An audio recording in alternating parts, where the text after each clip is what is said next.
All right, welcome in. Our primary coverage continues here on News 19, and we have our three analysts who are with us tonight. Bob Oldendick, former USC political science professor. John Parker, our Republican strategist. Jim Felder, our Democratic strategist. Guys, as always, thank you so much for your time. Sure. All right, let's talk about what you guys are expecting to see tonight. Bob, we'll let you kick things off. What do you think is going to happen as these vote totals continue to come in?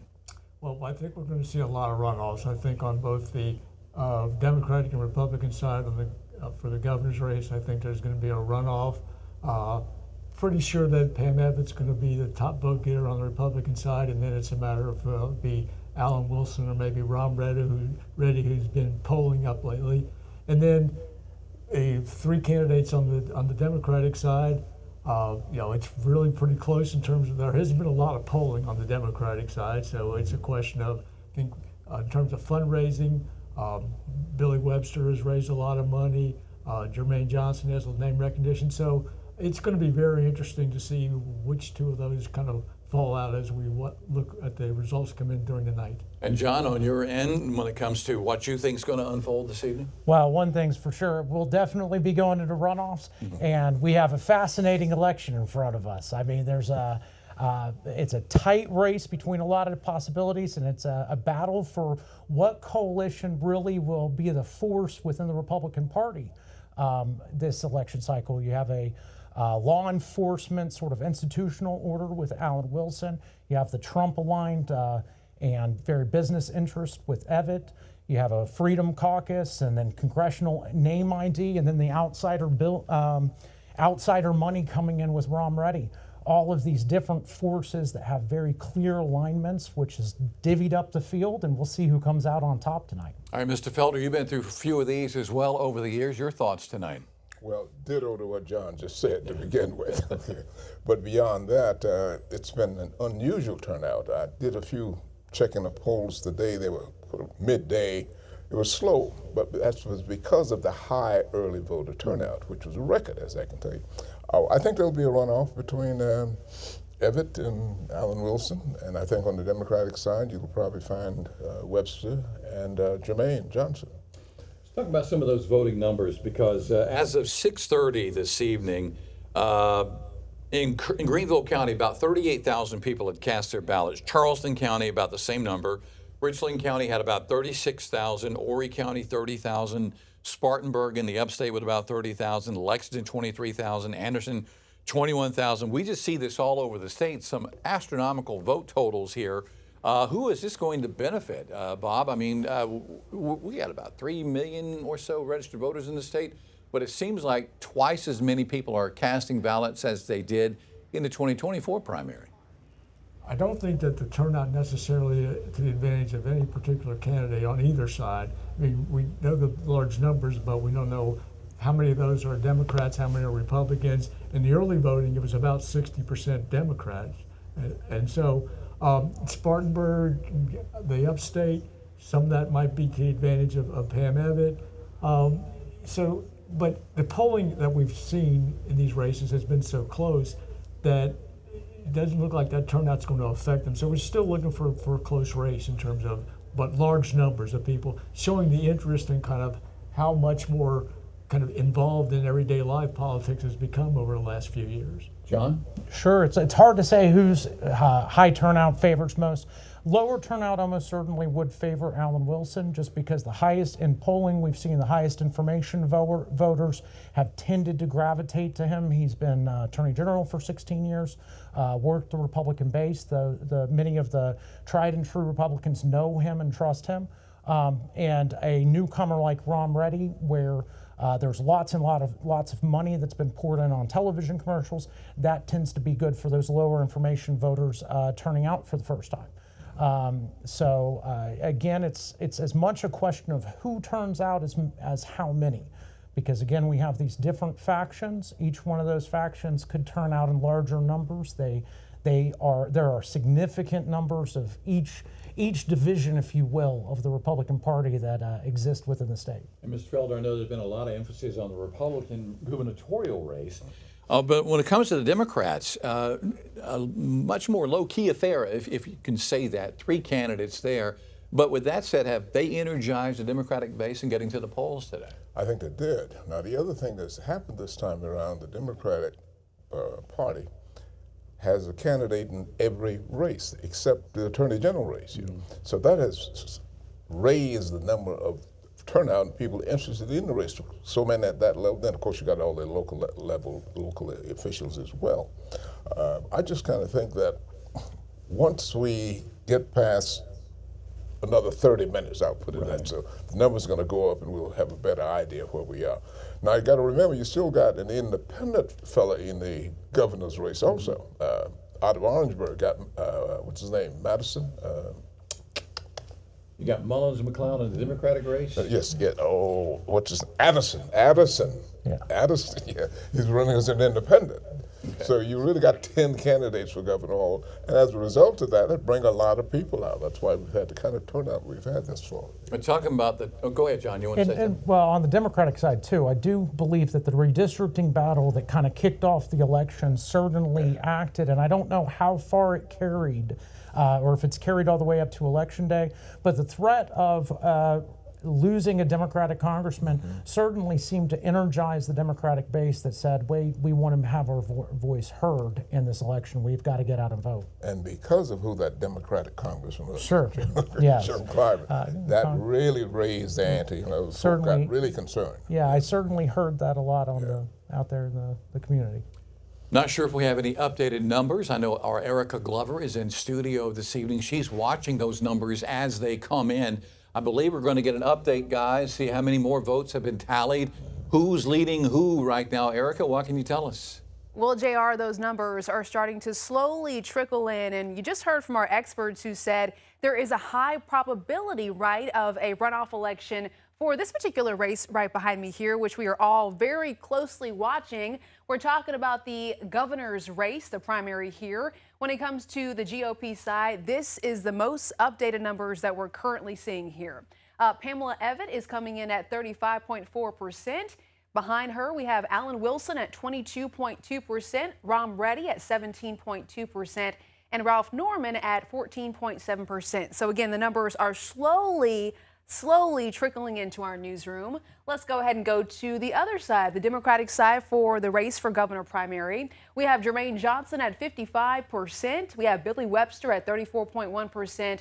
And then Mullins McLeod coming in at 10.9%. We're following more races, though. But again, this one is certainly being watched. And we heard our experts say with JR over there in our other studio that there is going to be a high probability of a runoff election for this particular race. Let's go to the race for Attorney General right here on the GOP side. We have Stephen Goldfinch coming in at 47.5%. We have David Stumbo at 31%, and then David Pasco coming in at 21.5%. We're mapping it all out for you clearly here. We also want to go to Secretary of State on the Democratic primary. We have Jason Belton at 52%, and we have Winter at 48% as well. So we're just going through our lines here. We have Education Superintendent for the Democratic primary, Sylvia Wright, 63.2%, and Lisa Ellis at 36.8%. If we want to take a closer look at the Ag Commissioner for the primary, we have Cody Simpson. That number you can see for yourself is at 41.8%. Danny Ford at 33.5%. Jeremy Cannon at 13.8%, and Fred West coming in at 10.9%. I'll keep scrolling on down here. State Treasurer, you can see Vincent Coe coming in at 58.8%, and then Trav Robertson 41.2%. And then another race that a lot of folks are keeping a very close eye on, because we could also have a runoff for this particular election. It is going to be for Senate GOP side. Lindsey Graham currently coming in at 65.4%. Mark Lynch, 22.8%. We have Pat Herman at 3.7%. And then we have our last person right down here at 3.5% as well. On the other side, Annie Andrews, 59.9%. Brandon Brown coming at 31.8%. And Kyle Freeman at 8.3%. Of course, that is the early numbers that we keep saying are trickling in as we speak.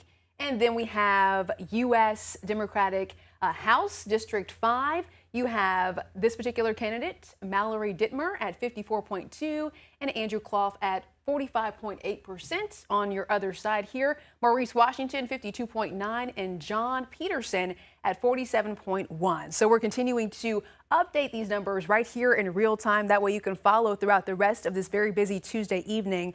I do believe, though, we are checking in with our crews. They are set up in different communities, giving you live looks of what's happening in those different areas. We're going to check in now with News 19's Jamin Wade. He is joining us live over in Orangeburg. He has been there all evening long, and now he's giving us an update as to what he is seeing right there in that area. Hi there, Jamin. Hey, Erica. Yes, I am inside of the voter registration office here in Orangeburg County, where we do know that majority of District 6 is located here in Orangeburg County. Now, we're getting some numbers back, but we do know that this is a very important race, and that it was a big conversation just a few weeks ago when they were in the House trying to figure out if they were going to redraw those congressional lines. And so right now, we only have 257 votes in on the Democratic ticket. We have, for that, Jim Clyburn and Frederick Goodwin. Right now, Clyburn is at 85% with Goodwin at 14. And we have two people on the Republican ticket for District 6, John Peterson and Maurice Washington. That only has 17 votes. And like I said, we're still waiting for some more of those numbers to come in so that we can start seeing exactly what those percentages will start looking like. So here in the voter registration building, where they are counting votes just behind me back there in that back room. So we are going to kind of wait. We've been already seeing some precincts bring in some of their votes, and so they'll start voting, and we'll make sure that we bring you that update. We are still live throughout the rest of the evening with those updates, so as soon as those numbers come out, we'll be sure to get it to you. But for now, live in Orangeburg, Jamin Wade, News 19 WLTX. Early. All right, Jamin, thank you so very much. I know we saw some vote totals there, Bob, a minute ago. Nancy Mace, her name's not even in the top four.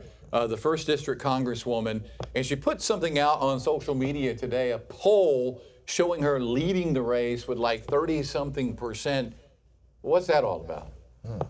You need to check into that poll. I did some checking on it, and they only talked to 338 people, and the methods that they used were very suspect. So they did a lot of statistical manipulation, but that's such an outlier just on the face of it. I have no trust in those numbers at all. Right now, she's getting 10% of the total vote that have been tallied so far. Any surprises with the numbers that Erica just showed us, John? No. Nothing particularly shocking so far. It's early, though, so I'm expecting a lot of things to change. I would imagine with some of these races, you're going to see it tighten up a good bit. But no, it's not any shock. Also, I got to throw out there, I've been around campaigns a lot. You can't always trust what is out there on social media. Right. Just saying. All right. Jim, any surprises on your end? Not yet, not yet. Well, what about the Democratic race? So, the last poll that I saw from the Citadel had it like 2-1, Jermaine Johnson over Billy Webster, with about 40-something% undecided. But Johnson looks like he's pulling away in the early totals right now. Well, John, that's low country, and P.D. Johnson done very well there. Mm-hmm. Billy came in late, and of course, it was slow getting the word out. So he's holding his own. Once the upstate comes in, and if he keeps the pace he's going now, I think he'll pull it out. Bob, what about you? Any surprises? That the Johnson number was the one that was most surprising to me. I mean, because we said earlier likely to be a runoff, and he was at 68%, I think, in those early numbers. So if that holds up, that'll be a real strong victory for him. On the Republican side, I think Evatt's numbers are a little bit higher than they'll actually wind up, but she's obviously started out strong here in these early reports. In the race for U.S. Senate, Lindsey Graham with more than 65% of the total vote cast so far. I thought, some of the polls there, the last poll I saw today had him at 49%, John. Sure. I would not expect him to finish the race today at 65%. I'll be surprised.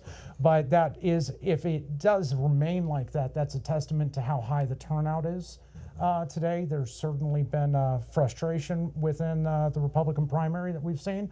It also is a statement both with Evatt and with Senator Graham, the power of the Trump endorsement and how much Trump's voice matters within the Republican primary. And on the Democrat side, Andrews doing quite well in her quest to become the Democratic nominee. She's been, I think, the most vocal, the most outspoken when it comes to the candidates running against Lindsey Graham on the Democrat side. And she started early. She started early in the race. Brandon Brown came in a little bit later, but she's had a good voice at it, well-organized campaign. So I'm not surprised. I'm not surprised at all. And another factor in that as well is fundraising. If you look at the last numbers they reported, she just had much more money than either of the other two candidates, did. so she's run a good campaign. All right, we're waiting for more votes to come in. We're going to take a quick break at the moment. Our coverage of primary 2026 is going to continue in just a moment.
All right, welcome back. Our team coverage of primary 2026 continues, and the votes are being tabulated.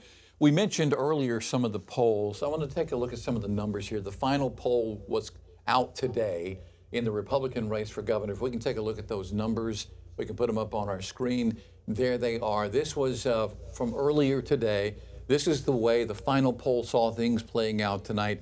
Evatt at about 22%, Wilson right at 21, Reddy at 17.5, Norman almost 16, and Mace 14%. I want to get reaction to this final poll before we move forward. Bob, was this what you were thinking maybe coming into tonight, that you're looking at Evatt up top and then a battle for second between Wilson and Reddy? Yes, because if you look at the polling over the last 3 weeks, it's been pretty steady. There's been some variation from poll to poll, but consistently, if you would kind of average those out, those are pretty much the numbers that they're seeing in this final poll. So that's was kind of what tipped the scale for me, saying that it's likely to be a runoff between those top two. John, I mean, she got the president's endorsement here, and she's only at 22.4% in this poll. Yes, the president's endorsement made a significant difference. At the time, Evatt's campaign was in a decline, and the momentum was, if anything, behind Norman and Reddy. With the president's endorsement, she quickly re-energized her campaign, arguably pushed her into first place. When you look at the polling, though, all of that's within the margin of error. So it's just basically, it's very close to a tied race where it's anybody's guess which way it's going to go. That said, again, with Trump's endorsement, it kind of took the wind out of the sails of Norman and Reddy as those undecided voters started to break pretty heavily to Evatt. And Wilson, who at many points throughout the race had retained a first place position and often seemed as the front runner. Right. he keeps that second spot there. Former Governor Nikki Haley and her husband voted for Ralph Norman and put a video out on social media just last weekend encouraging people to support Norman. Sure. I mean, he represents the Freedom Caucus wing. He picked a running mate to the Freedom Caucus. And in the Columbia State House, there's been a battle between the Republican caucus and the Freedom Caucus. And so that certainly represents a wing of the Republican Party, much like you have seen kind of some of the divisions between kind of the more establishment wing and MAGA wing of the Republican Party nationally. And so Norman and Mace and Reddy, to a lesser extent, have certainly battled for that portion of the Republican primary. I'll bet the farm that it'll be Everton and Wilson in a runoff. Let's take a look at the Democratic poll. This was the last one we could find from the Citadel, and this was the last day of May. Johnson with 33%, McLeod at 6%, Webster 18%. So Johnson had him about 2-1. Not sure. 43% of voters just 2 weeks ago were still unsure, Mr. Felder. Who are they voting for in the race for governor with the Democrats? What happened? Webster came up as a result of those mailers that he sent out. I got 3 from him, and other folk I've talked to, even one today. And I think that's what made the difference of him raising his status in the voting year. And this was as of what? May 31st. Yeah, that's 2 weeks ago. All right, Bob, I mean, it looks like a lot of the undecideds from 2 weeks ago with Johnson's way. And the early voting they have, but that's what makes it so difficult on the Democratic side. We've had a lot less polling, and that's even before early voting started, because that interviewing or the data was collected before the start of early voting. And so when you get that high undecided, it's really how are people making up their mind. And we've seen a lot of advertising and mailers sent out from Webster, and so I think that may tighten up, but certainly early, it looks like Johnson's really got a strong early lead anyway. Yeah. Want to see if we have some updated numbers. I know Erica is in Studio A this evening, keeping track of those numbers as they come in. Let's see if we have anything updated to talk about tonight. Erica? All right, so right now we are checking in to give you some updated numbers right behind me here. Let me do a double tap to make sure we get the most updated numbers for you, JR. Right now in the race for governor on the GOP side, Pamela Evitz still at 29.2%. Alan Wilson, 24.4%. Those numbers I was seeing, they're changing in real time. Like I said, Alan Wilson, 24.4%. Ron Reddy at 19.3%. Ralph Norman coming in at 14.4%. One note that I want to make sure folks understand, you're looking at different colors on our map here. That represents a different color for the different candidates. So if you're wondering, hey, why is this particular county going pink, or why is this particular county going yellow, you'll see that it matches up with the different candidates. We're trying to make it as easy as possible for folks who are out there watching from their television. And then we have the Democratic ticket on the other side for the governor primary race. We have Jermaine Johnson, 57.1%.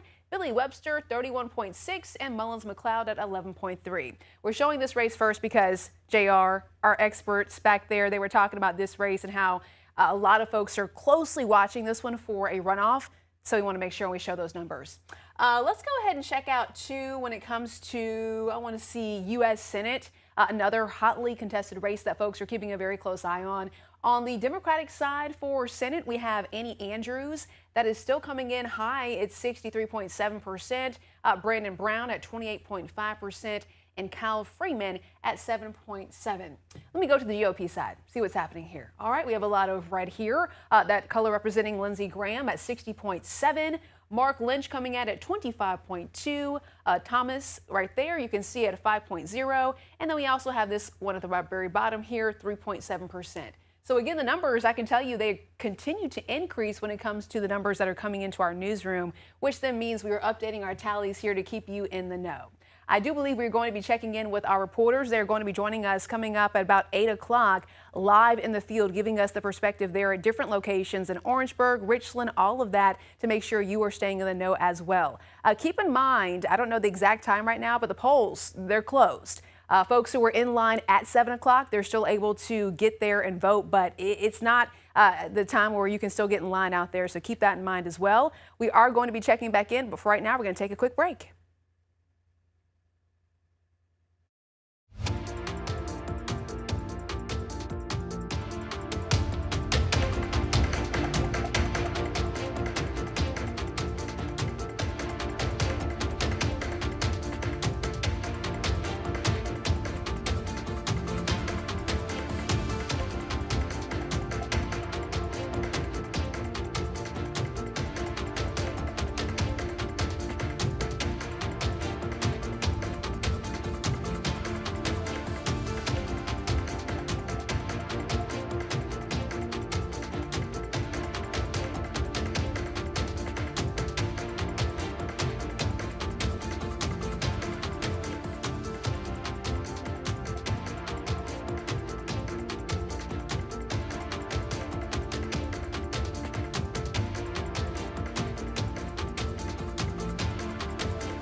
right, we were hoping to see some numbers from the 6th congressional race because the Associated Press has already called the Democratic winner, sitting Congressman Jim Clyburn, as the Democratic nominee going into November. Not sure if we have those numbers from the 6th district, but we'll get to them momentarily. No surprise here, really. I think the only surprise is it took the Associated Press almost 50 minutes to call the race.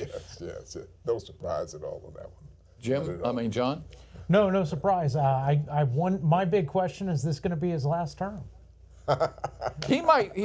Have you talked to We've Clyburn talked about about that? it. I'm supposed to be his best friend, and he won't tell me yet. If he's not telling his best friend, exactly. We'll have to wait and see. We get 2 more years. You got a long line of those waiting for the seat, though. You do, and as there's the 6th district right now. Look, really, 92.5% with not even a handful of precincts reporting right now. Yeah. Bob, when you see these numbers, he is a machine in the 6th district. He is in his mid-80s.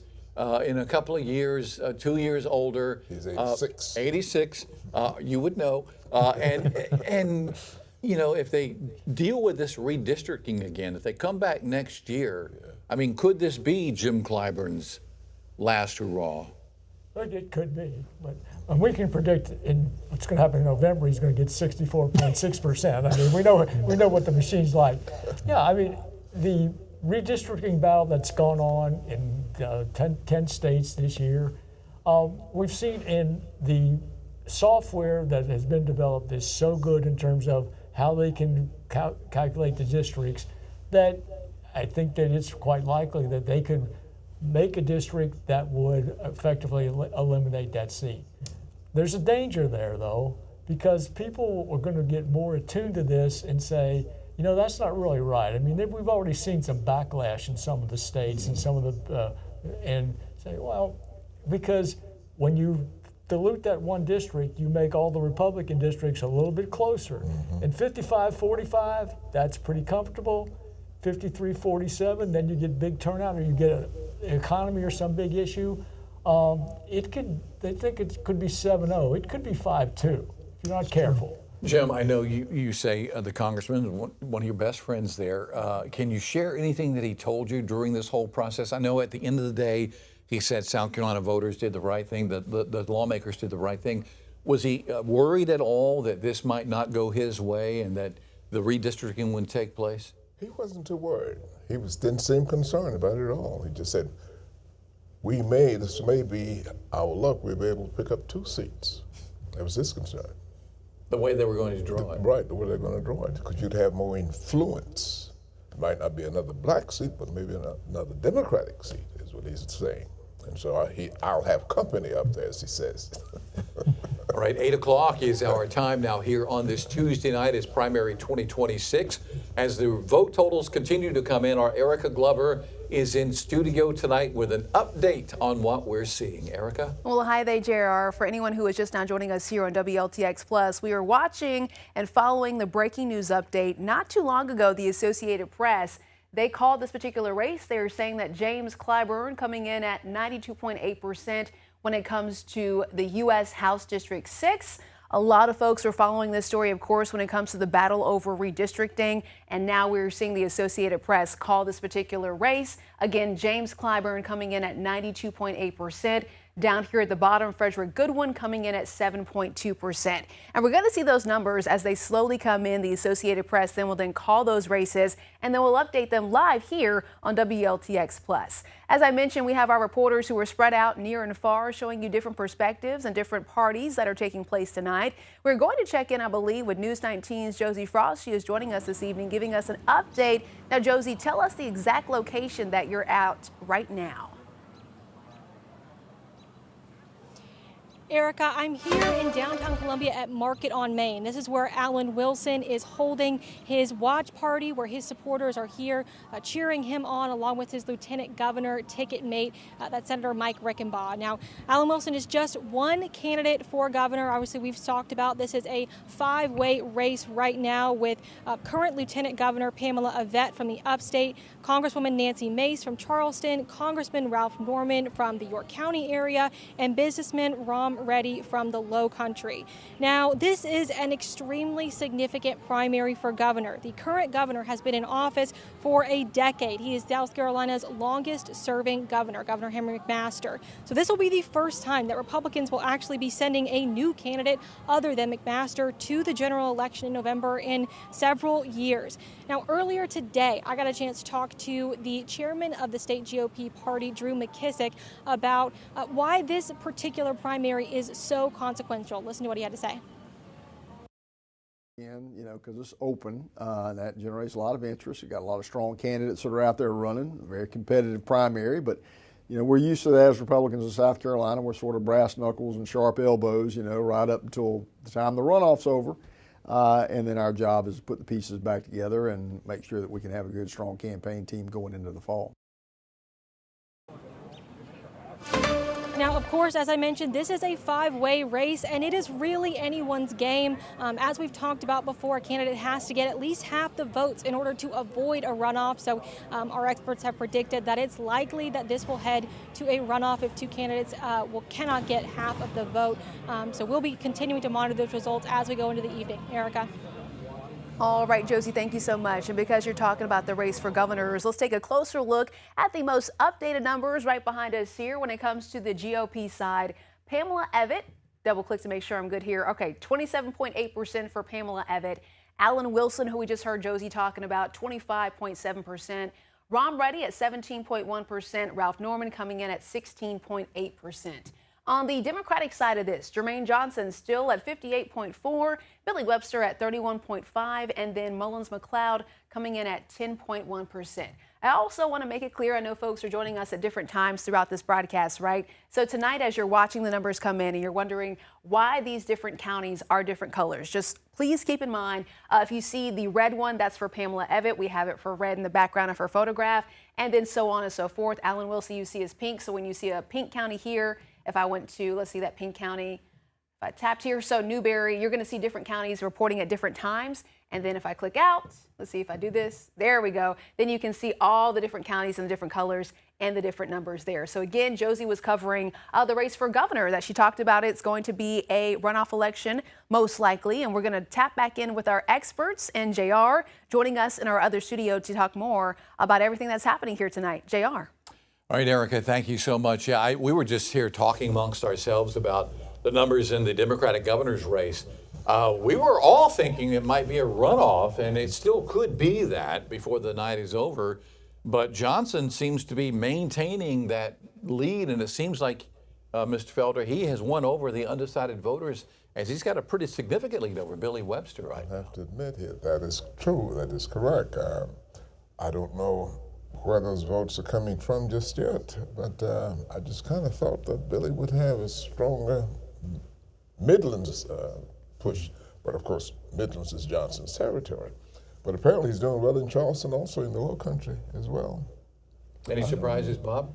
The number that he continues to maintain at that level is surprising. Like I said, thought it'd be close, but there would be a runoff, and he's running a surprisingly strong race at this point. Yes. If you're Billy Webster tonight, John, you spent all this money. I don't think I saw but a handful of ads for Jermaine Johnson during the course of the campaign, but I saw Billy Webster ads like left and right. Which is one of those things about primaries. Sometimes they surprise us. I think back a handful, it's been a number of years now, to Alvin Green and him blowing more serious contenders out of the water. Every once in a while, the electorate surprises us with a curveball, that's for sure. Let's talk about how Democrats can win back the governor's mansion, Mr. Felder. I know Jermaine Johnson has been campaigning on sports gambling and casino gambling in the state of South Carolina. He thinks that we should put it to a vote, let the citizens of South Carolina decide. The current governor, Henry McMaster, has been opposed to this from day one. A lot of the other Republican candidates also opposed to this. I think Nancy Mace said early on in the campaign that maybe she would think about letting voters decide on the issue. Could that one issue, could the issue of sports gambling or casinos in South Carolina play a big role in the election coming up in November? It could, given what is happening in North Carolina with the casinos, you know. Same thing with the lottery here in South Carolina. We resisted it, but then all of a sudden it was all around us, Georgia and all those other places, and people said, why not? And it came. So casino could be it. People in Orangeburg on 95 are just waiting for the word. You know, the spot is there. They're ready to go with the casino. And this could be his campaign could be driving that. The fact that he supports the casino. And Bob, if you got the Democrat candidate and the Republican candidate on stage in a debate and this issue comes up, how do you think that's going to resonate with voters out there? Well, I think that it's a potentially really dynamic issue, particularly if Johnson can throw out the economic figures and say this is how much we're losing compared to North Carolina and Georgia and our neighboring states. And if we did that, the Republicans are talking about reducing the income tax. Well, this is a way to make up for that revenue, and we could get the resources that we need to provide services. So I think that that's one of those things, and I would think that the Republican candidates have already kind of staked out their position, probably in opposition to it. So that could be one where you really are differentiating between the two people at the top of the ticket on that one issue. John? Well, some of the Republican candidates have been more vocal on the issue of gambling than others. It's certainly worth, on the economics of it, there's also the campaign finance of it. And if you're going to go out there and be very pro-casinos, I imagine some dollars might flow into your campaign.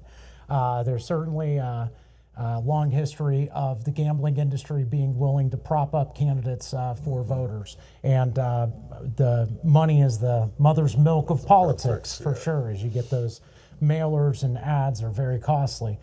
This is still the buckle of the Bible Belt. We have the highest number of churches per capita in the country here in South Carolina. And I don't know that the voters of South Carolina are quite ready for the cons, much like Governor McMaster has identified, that come with casinos and widespread gambling.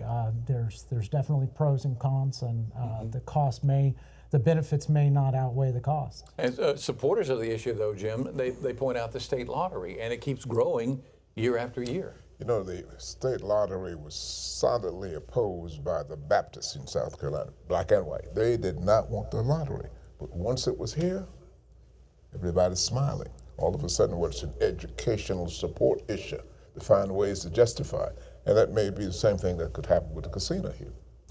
It could. I want to throw out, though, I think that most people would consider there to be a pretty big difference between a lottery and a casino.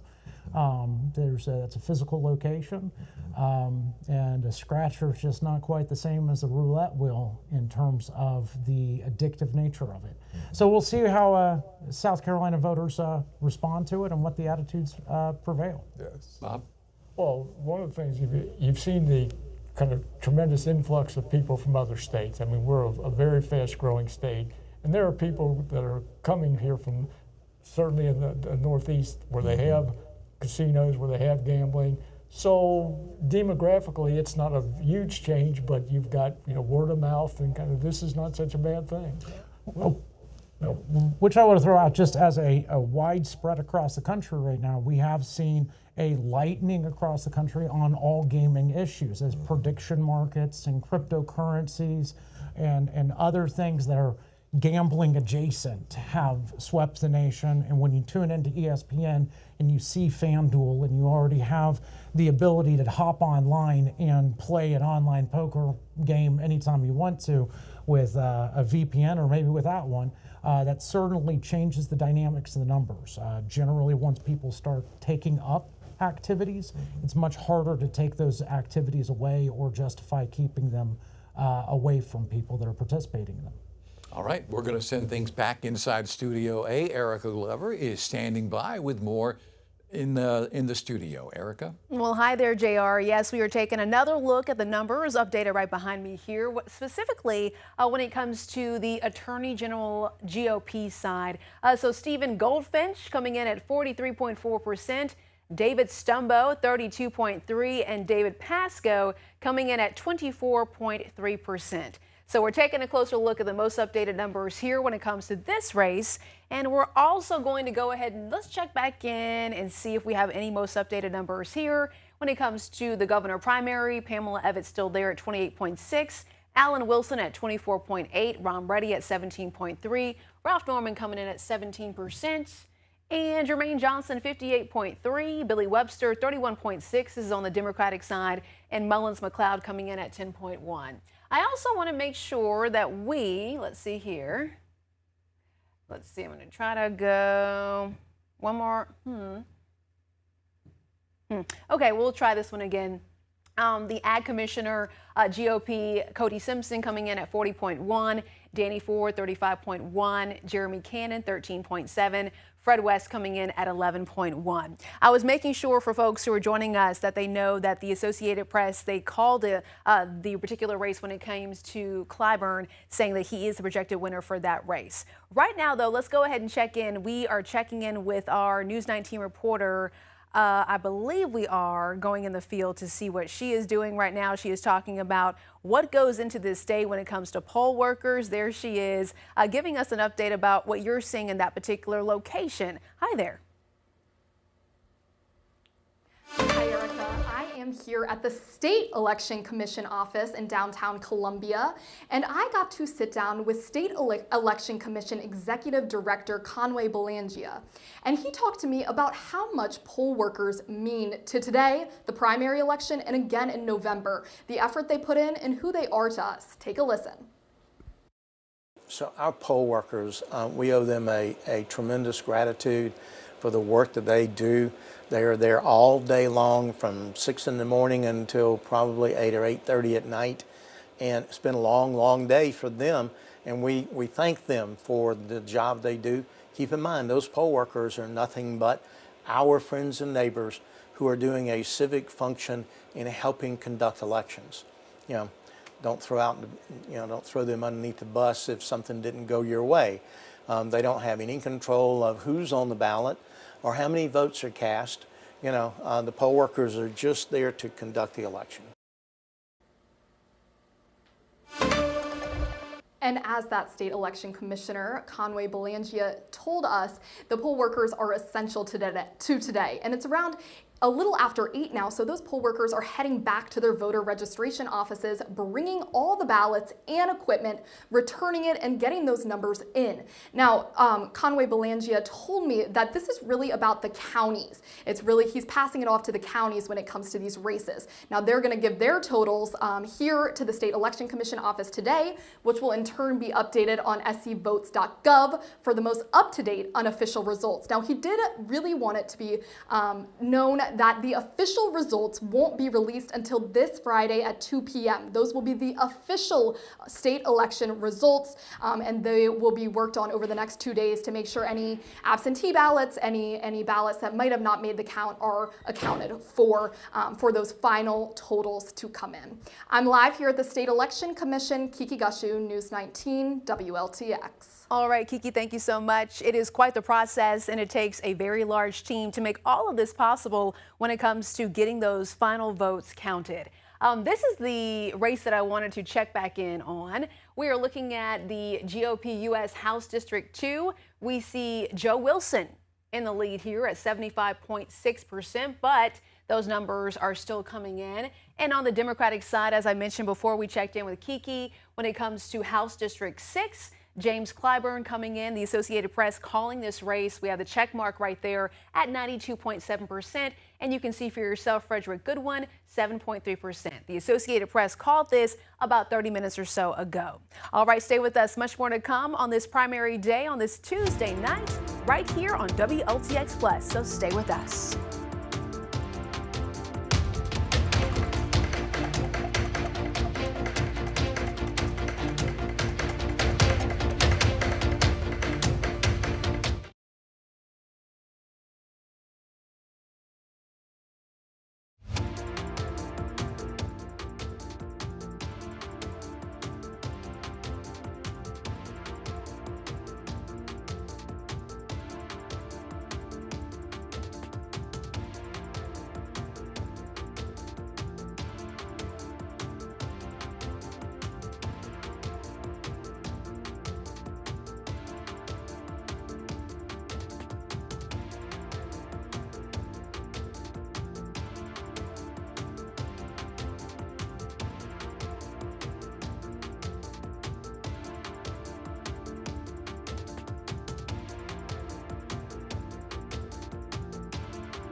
watching those numbers in the commercial break scroll through, and we were also talking about how remarkable things went today statewide. You got a new state election commission director and staff members. I really didn't hear of too many issues today. How about you guys? It's been a relatively smooth election day, even if rainy in some places. It came down in buckets in parts of the upstate today. And even despite all that rain, people still showed up because I think the Greenville-Spartanburg area right now seeing some of the higher voter turnout numbers right now statewide. Bob, you heard of some issues today? There was just one issue, a minor issue up at Pickens County, I believe, where they had to go to paper ballots for about half hour, 45 minutes, but that got resolved. Other than that, I mean, we've sat through nights when polling places couldn't close. There were still people in line at 7:30, and certainly that didn't happen today. So it's relatively smooth as far as we can tell. I got a couple of calls today about people who went down to Hardin Street to the old office where the election was. They were confused. Other than that, I didn't get the hundreds of calls I've gotten in the past about problems at various polling places, so I was happy to hear that. But that was the only thing that happened. They finally put a sign on that door to direct them out to the old Columbia Mall, but there were some people who had trouble with changing their addresses and that kind of thing. But they went on out to Columbia Mall and took care of it here. I think we got a few phone calls in the newsroom today from voters who went to the wrong place to vote. They didn't check their polling place, or they thought they could go where the early voting was taking place, something along those lines. But, you know, the past election debacles that we have heard and experienced in the past doesn't seem to be happening this go around. If that were wood, I'd knock on wood. Everything seems to be just pretty good right now. And the voter turnout, we mentioned this earlier in the broadcast if you missed it. Right now, it just seems like there was a whole lot of interest, Bob, from voters out there in casting ballots today. The early voting numbers probably was the tip-off. I mean, we had some tremendous numbers over those 10 days of early voting. And if you think about what's driving that, I think there's a couple of things. One is just the general interest in politics that people are experiencing over the last 4 or 5 years. But the other is this is the really first time in about 16 years where we really had competitive races on both the Democratic and the Republican side. I mean, you go back to 2010 when Nikki Haley was in that race. There were 4 candidates that are very similar to what we've seen in this round. And then you've also got the other 3 pretty strong candidates on the Democratic side. So there's interest on both sides at this time, which is driving the high turnout. Absolutely. I mean, this is arguably one of the biggest elections South Carolina's seen, and certainly decades. 2016, we haven't had an incumbent. We functionally haven't had an open seat for governor since 2010. Then to have the U.S. Senate on the ballot at the exact same time. It's been 16 years since you had an open seat for Attorney General. Those are 3 of our top positions in the state, and the biggest single turnover. And many of these positions, the assumption is that the Republican has a significant advantage going into the general election. So we're deciding the course of the state here for the first time in many years. Jim, I heard earlier today that the Democrats were energized and they thought they might have more voters going to the polls. Well, true. You had 2 things. You had an extra large number of people running for office. And then the other thing that really sparked it was the matter of the redistricting over at the State House, because it followed right behind it. I sat over at the State House watching the House and the Senate going through the redistricting, and my phone was jumping off the hook. They want to know what is going on here, and that helped drive the number of people out to the polls this time. Yeah. As we mentioned, Jim Clyburn declared the winner for the Democratic nomination in the 6th Congressional District. No surprise there. We do have a statement that the congressman sent us just a few moments ago, if we can get to that. He says he is humbled and honored to receive the Democratic nomination to continue serving the people of the 6th Congressional District in the U.S. House of Representatives. Again, the projected winner in the race tonight. He added that if reelected in November, he promises to fight against the forces of retrogression and continue standing up for the values and interests that matter most to all South Carolinians, and to continue our pursuit towards a more perfect union. No surprise there, right, Jim? Not at all, not at all. Now, we were talking earlier also about when he's going to retire. Now remember, South Carolina is noted for having people serve a long time, like John Thurman, like Fritz Hollins, Yeah. you know. So if he's of that mold, he might be around for a while. It's true. But maybe not if we draw the lines a little differently. So we'll see. We'll see what the General Assembly does. I know that there's certainly some that would like to keep it the same. Right. So And I know you brought that up again, but let's talk about that for just a moment. They put it on hold. I didn't think they said they're not going to do it. Is this something, John, that you're hearing Republicans may take up when they come back in January? well, there's a question of whether they'll have to some extent, because it depends on if lawsuits are filed. In part, we now have a Supreme Court that's very clearly ruled that we should not have districts drawn along racial lines. Well, there are definitely districts that are drawn along racial lines in the state.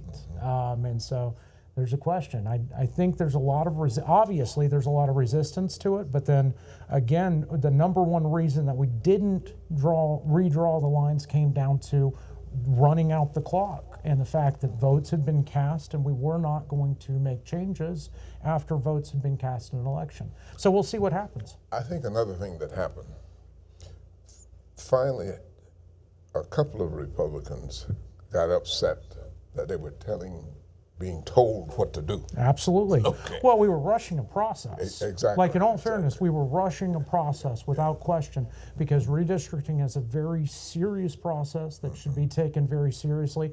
Our legislators take that process seriously, and they look for feedback from the constituents that they represent and from people across the state in determining who's going to represent them. And so rushing that process felt, well, again, Put all that together, yeah. putting all that Back together. in So. Bob, do you think this is still a hot button issue for lawmakers to deal with?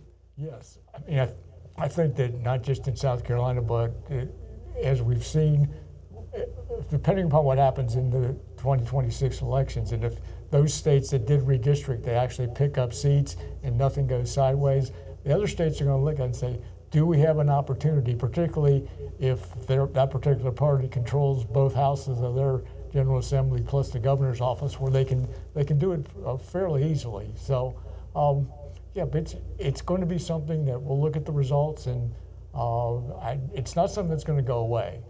But look at why we got ourselves into this. One man, remember now, one man started all of this. And maybe it goes One away man who's your president. because of one man. One So man. We'll see. All right, we're going to send things back into the studio with Erica. Maybe we can get some updates on the Attorney General's race, also the race for U.S. Senate. And once we do, maybe we can have a discussion about a couple of those races. We've been talking a lot about the governor's race, but we'll be talking about those other races as the evening progresses. Erica, what do you have for us tonight? You all asked for the race for Attorney General. Let's go ahead and take a closer look at the most updated numbers when it comes to that particular race. Right now, I'm double tapping to make sure we have the most updated number. You can see for yourself, though, Stephen Goldfinch coming in at 43.7%. David Stumbo, oh, they're updating in real time. All right, Stephen Goldfinch, 43.2%, David Stumbo, 32.4%, and David Pasco coming in at 24.3%. And again, that is for the race in Attorney General. So we are constantly updating. And now I'm seeing a new number here. South Carolina, it says reporting a total of 14.6%. That number right here behind me on the screen will continue updating as we go on throughout the rest of this Tuesday night, getting higher and higher with those final numbers coming in. And eventually we'll be able to tell you who is going to be the projected winner. But right now we're looking at that particular race. Okay, we're also, I want to check in here, my producer in the back. They are talking to me in real time, letting me know that now we have a real-time update for you for the Associated Press. Joe Wilson is now the projected winner for this particular race. This is going to be U.S. House District 2. Joe Wilson, that number is 74.9%. And then you can see the ones after that. Hamp Redmond, 12.8, Sam Gibbons, 12.3. But this just coming into our newsroom, Joe Wilson, the projected winner by the Associated Press, 74.9% when it comes to that particular race. So let's go ahead and check in to see what is happening Here, let's look at the Senate Democratic primary. We're seeing Annie Andrews, that number increasing over just the last 30 minutes or so. You can see for yourself at 61.1%. We also have Brandon Brown, 31%, and Kyle Freeman at 7.9%. But let's check in then on the other side here. All right. That number also increasing. Lindsey Graham is sitting at 59.4%. Mark Lynch at 26.8%. We also have the next two folks under there, 4.7% for Thomas, and also Pat Herman is 3.7% as well. Again, these numbers are updating in real time. What I can tell you is that earlier when we checked in, we weren't seeing all the counties colored like this, but right now you're seeing that number is increasing, which means the reporting number is going up. Right now you're seeing a 16.2% reporting overall for this time. But like I said, as the night continues on, that number is going to increase, and then we'll have a better idea of who the projected winner is. We were also following, and I do want to check in here, the race for governor for the primary. On the Democratic side, we have Jermaine Johnson still in the lead here, at least for right now, at 58.4%. Billy Webster at 30.9%, and then Mullins McLeod sitting at 10.7%. On the other side from the GOP, we have Pamela Evett at 28.9%, Alan Wilson not too far behind at 26.1%, Ralph Norman at 16.4%, and then we also have Ron Reddy at 15.8%. Let's go ahead and check back in here. If I can click on over here, we talked about Joe Wilson. And here we go. Just updating folks. I know you're joining in at different times on the live feed here and on WLTX Plus. So why not go ahead and update you once more about the race for U.S. House District 6. You can see for yourself here, 92.1% James Clyburn. As of right now, the projected winner for that, the Associated Press calling that about 45 minutes ago for that particular race as well. We're going to be checking in live with our reporters who are spread out in different communities, giving you another vantage point of what's happening. Of course, the polls are closed. That happened at 7 o'clock, but they're joining us live, giving us different updates from in the field. That way you're staying in the know as these numbers continue coming in. But for right now, stay with us. Much more to come right here for our special coverage of the primaries.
All right, welcome back. 8:32 here on a Tuesday night. Primary night as we continue to count the votes. Being joined by Bob Olendick, former USC political science professor. Also, John Parker. He is with us as our Republican strategist tonight. And Jim Felder, our Democratic strategist as well. All right, so we saw some numbers just a few moments ago in the state attorney general's race. Goldfinch continues to lead over Stumbo and over David Pasco. But I've noticed as the evening has gone on, the difference between second and third between Stumbo and Pasco has begun to tighten up a little bit. Well, one thing that is worth noting, Goldfinch being in first so far is no surprise. He's significantly outspent everyone else in the race. Yeah, I think the comparison between him and Stumbo is something like 3 or 4 to 1. And with David Pasco, of course, he is the Democrat that crossed over to endorse Biden, has been a very well-known Democrat through the years, and switched to run for Attorney General. And so not really too much of a surprise. President Trump weighed into that race specifically to say, don't vote for that phony and fraud. It is probably the big surprise for the night so far is how close Stumbo is to Goldfinch despite being outspent. All right, some breaking news coming into our information center right now. Andrews has been declared the winner on the Democratic side in the race for U.S. Senate with 61% of the vote right now, Mr. Felder. So Annie Andrews will be the Democratic nominee in November. And if the numbers hold up, she'll be facing off against Senator Lindsey Graham. Right now, he's at 59% of the vote totals. If those numbers hold up, an Andrews versus Graham showdown in November, how do you see that? That'd be a good race. It'll be one to watch. I think she's going to really give him a run for his money. Female, physician. She's been out there campaigning. She's raised a lot of money. He's going to be in trouble. Do you see it the same way, Bob? I would put that in context because we hear things nationally about kind of blue wave, and this might be a good year for Democrats. But I wonder if that's really the case in South Carolina, because I'm looking for what is kind of the engine that would be driving that. And you have to remember that it's been 24 years since we've elected a Democrat statewide, and that was for the superintendent of education. So the just dominance that the Republicans have had in terms of winning statewide races and the advantages that they have in terms of voter registration, turnout, and finances is Andrews might be a great candidate, but Lindsey Graham has the name recognition and the money, and there may be other factors, but at this point, I don't see what dynamic changes that race in November. Sure. I think we were talking about earlier the tendency for South Carolina to re-elect certain members for a long time, well into the future. Senator Graham is the chairman of the Budget Committee and is a senior member for our state, and certainly is someone who has done a lot throughout the state to help South Carolina. It's hard for me to see, with the kind of entrenched support he ultimately has across the state, how he really gets a true run for his money. We can see the numbers right now on how he's performing tonight. And so it will be an interesting race because Annie Andrews is a charming young lady. But at the end of the day, Senator Graham is a powerhouse and institution within the state. All right, and as we mentioned earlier, the race was called on the Democratic side in the 6th Congressional District there, as Jim Clyburn will be the Democratic nominee in November. Our Jamin Wade is in Orangeburg County tonight following the vote totals there. He's joining us more with that tonight. Jamin? Yeah, JR, I am over here in Orangeburg at the voter registration office where you can still see a line of cars. All these cars right here on the line are from different parts of the county. They're bringing in their votes. You can also see that door open in there. There are several workers trying to get these votes counted so that these numbers can come in. But just like you said, James E. Clyburn has been elected as the Democratic nominee for the November election. He released a statement earlier tonight saying, "I am humbled and honored to receive the Democratic nomination to continue serving the people of the 6th Congressional District of the United States House of Representatives." And so, again, just to give people a little bit of a reminder, this district was one of the main topics a few weeks ago as the Senate came back for a special session just to discuss if they were going to actually redraw the congressional maps here in South Carolina, and they were really looking at District 6. And so having Jim Clyburn now as the Democratic nominee is super important. Now, we're still looking at the Republican race that has not been called yet. We have 10,000 votes in there, and we have John Peterson right now is ahead with 71% of those votes, with Maurice Washington at 28%. So we're going to still be looking at that. Just like I said, we're still in Orangeburg. There's still a lot more votes coming in as well, and Orangeburg is not the only county that is in that district. But for now, in Orangeburg County, Jamin Wade, News 19 WLTX. All right, Jamin, thank you so much. And while Jamin was talking, we had another point that Bob made about the U.S. Senate race. You want to tell our viewers what you were telling us? Well, just again, putting it into context, remember back 6 years ago when Jamie Harrison ran against Senator Graham, up until a week, 2 weeks before the election, Harrison was even or a little bit ahead in the polls, raised a lot of money, had statewide name recognition, and then when the votes were counted, it was 54 to 46 in favor of Graham. So he is shown to be an he's been elected 4 times and continues to amass a war chest to allow him to run a very strong campaign. And Jamie had a lot of name recognition. He still does, but 6 years ago, I mean, those guys were spending a lot of money on TV and radio ads, and the polls were showing that Graham could have been in trouble then, but he pulled it out. But you think now the story could be different this year with Andrew? It can be different because you've got a lot of new people to move into South Carolina in the last 6 years, particularly over on the coastal area, and who may not worship Lindsey Graham as some of the others might have in the past. So I think it's going to be much closer this time than the You're right. They might not be as concerned about protecting the interests of South Carolina that's correct. as newcomers. But if you really care about the state, ultimately Senator Graham's seniority and what it can do for our ports, for our military bases, is just absolutely critical.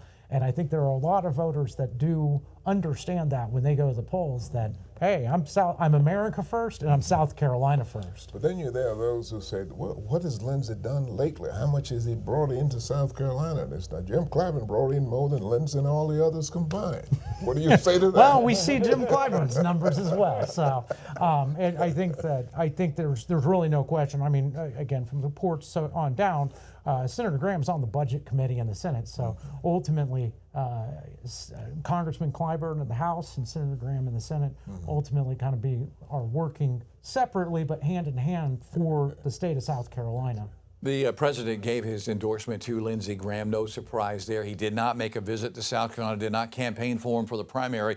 I don't think the president thought there was much of a challenge there.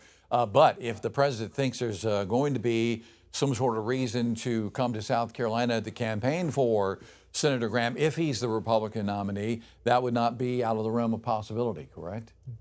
That's true.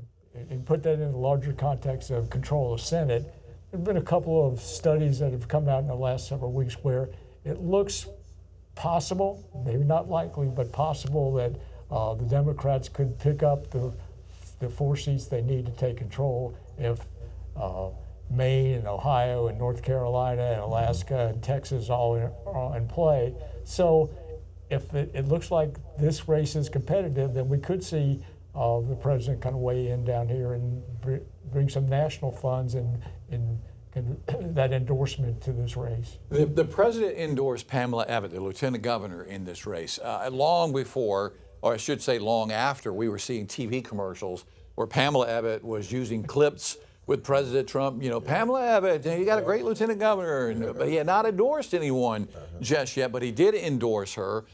And John, my point here is he endorsed her. He won South Carolina big, but yet she is struggling to get over 30% right now. That does say something, and the fact that, you know, we saw a poll that was done that where they asked voters, primary voters, who do you think has the Trump endorsement? Now, this was before Trump had actually endorsed, and something like 40% of the electorate already thought that Pam had Trump's endorsement. And despite that, both the emphasis on the endorsements of both Governor McMaster and President Trump from the very start, and then obviously the president, he just did a tele-rally the other day with the voters. She still is only getting a third of the electorate in a state in a party that has overwhelming favorability for President Trump. So that doesn't necessarily bode well for her. no matter what at this point, that she's not blowing it out of the water, being that I think almost every voter knows that that is the case. And the next question becomes, where do these third, fourth, and fifth place voters go in this runoff? Are they going to follow the president's direction and see a big rally behind Pam Yvette?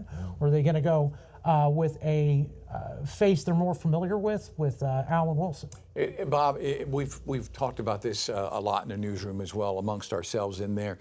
Usually in these runoffs, the first place person is going to probably max out at where they're going to be. They might get a little more, a couple of more percent, but it's usually the person who finishes second in the runoff that usually gets more support in a runoff 2 weeks down the road. Isn't that the way it usually works?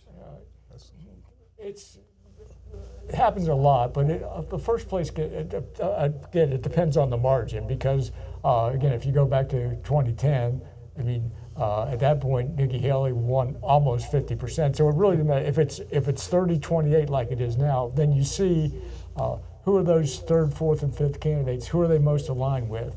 And we've said that, Ralph Norman has been more conservative. So do his voters tend to go then to Alan Wilson? Ron Reddy's kind of a wild card in my perception anyway. I don't know if his voters are more likely to go with Evan, or it's interesting where those lower three candidates, how their supporters are going to fall out. And you may have more insight than I do. I'm not 100% sure where these folks are going to go. I know that much. I do know, like you said, the second place finishers, when it's close races like this, more often than not, they do end up winning because, again, you kind of have this front runner mentality of this is the Trump candidate, this is the first place finisher, and so if they weren't with him the first time, why are they going to go to him now?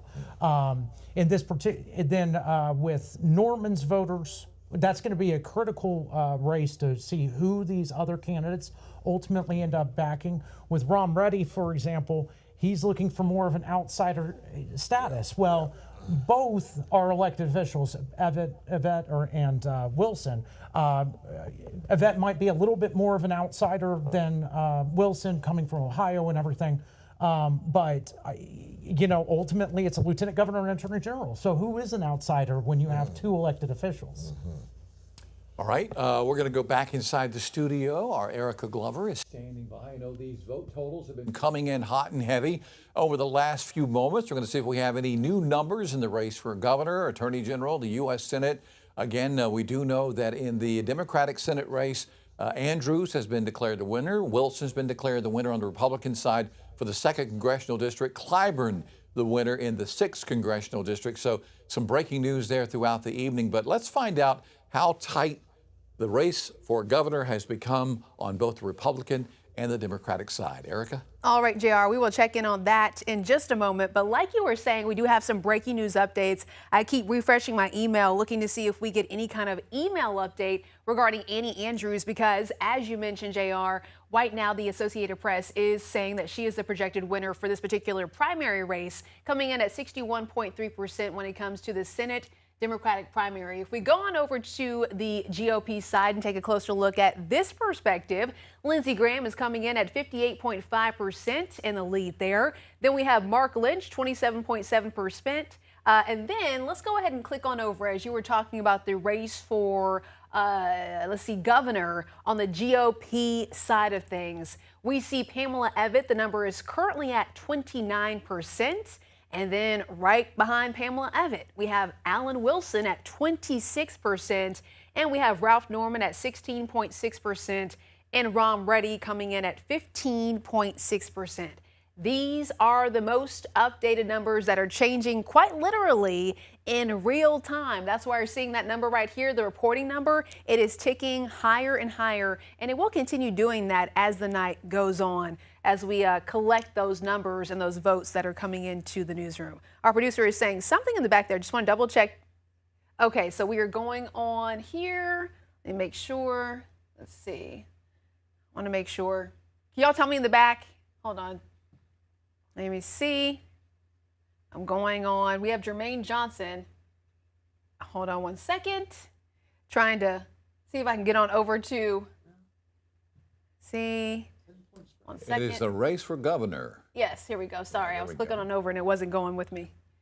Here we go. All right, so on the governor's side for primary, when it comes to the Democrats, as I was clicking on over here, we have Jermaine Johnson at 58.2%. The Associated Press is now calling this one, so that is breaking news just coming into News 19. Jermaine Johnson on the Democratic primary side, the race for governor at 58.2%. So we're taking that in full right here so you can see the breakdown when it comes to the votes. But that number, that race now being called by the Associated Press. That is breaking news into News 19 as we speak, which means we're standing by, working to get an update for you when it comes to a statement and their response to getting the latest update about this particular race. Again, that is the governor Democratic side. And then once again, I told you about this side, Pamela Evitt, 29.2%, Alan Wilson behind her at 26.1%, Ralph Norman at 16.5%, and then Ron Reddy at 15.5%. So those numbers are just now coming into our newsroom. If I can go ahead and check in too, I know I wanted to double check this one. Folks were asking about this on social media. Education Superintendent, Democratic primary, Sylvia Wright, 61.8%. Lisa Ellis coming in at 38.2%. All right, stay with us. Those numbers are coming in and we do want to update you. Stay with us right here on WLTX Plus.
We have extended coverage here of the primaries and all things voting. And of course, that means the numbers right behind me here. I do want to update you. I have a statement now from Joe Wilson, who is the projected winner when it comes to U.S. House District 2. It is coming in. That number is 74.5%.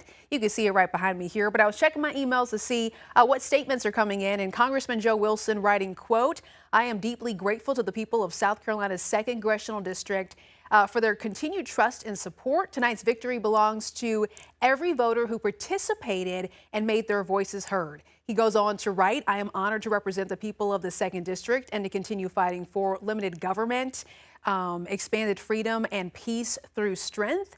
Thank you for your support, and remember, Trump means jobs." So again, that statement coming into our newsroom regarding Joe Wilson, Congressman Joe Wilson, and the race for U.S. House District 2. I want to also tap back in because we are standing by. We are going to be getting a live update, a live interview coming up a little bit later in this broadcast from, I believe, Alan Wilson. And that is, of course, in the race for governor primary, the GOP side. And you can see that number once again. So we're updating, double tapping. Pamela Evitt at 29.2, Alan Wilson at 25.9. and Ralph Norman 16.9, Ron Ruddy at 15.3. We are going to check in a little bit later when they're ready, when they're set up, with our reporter Josie Frost. She's going to be giving us live updates there. So again, we are waiting, standing by to hear from Alan Wilson in this race that everyone is watching right now. It's very neck and neck.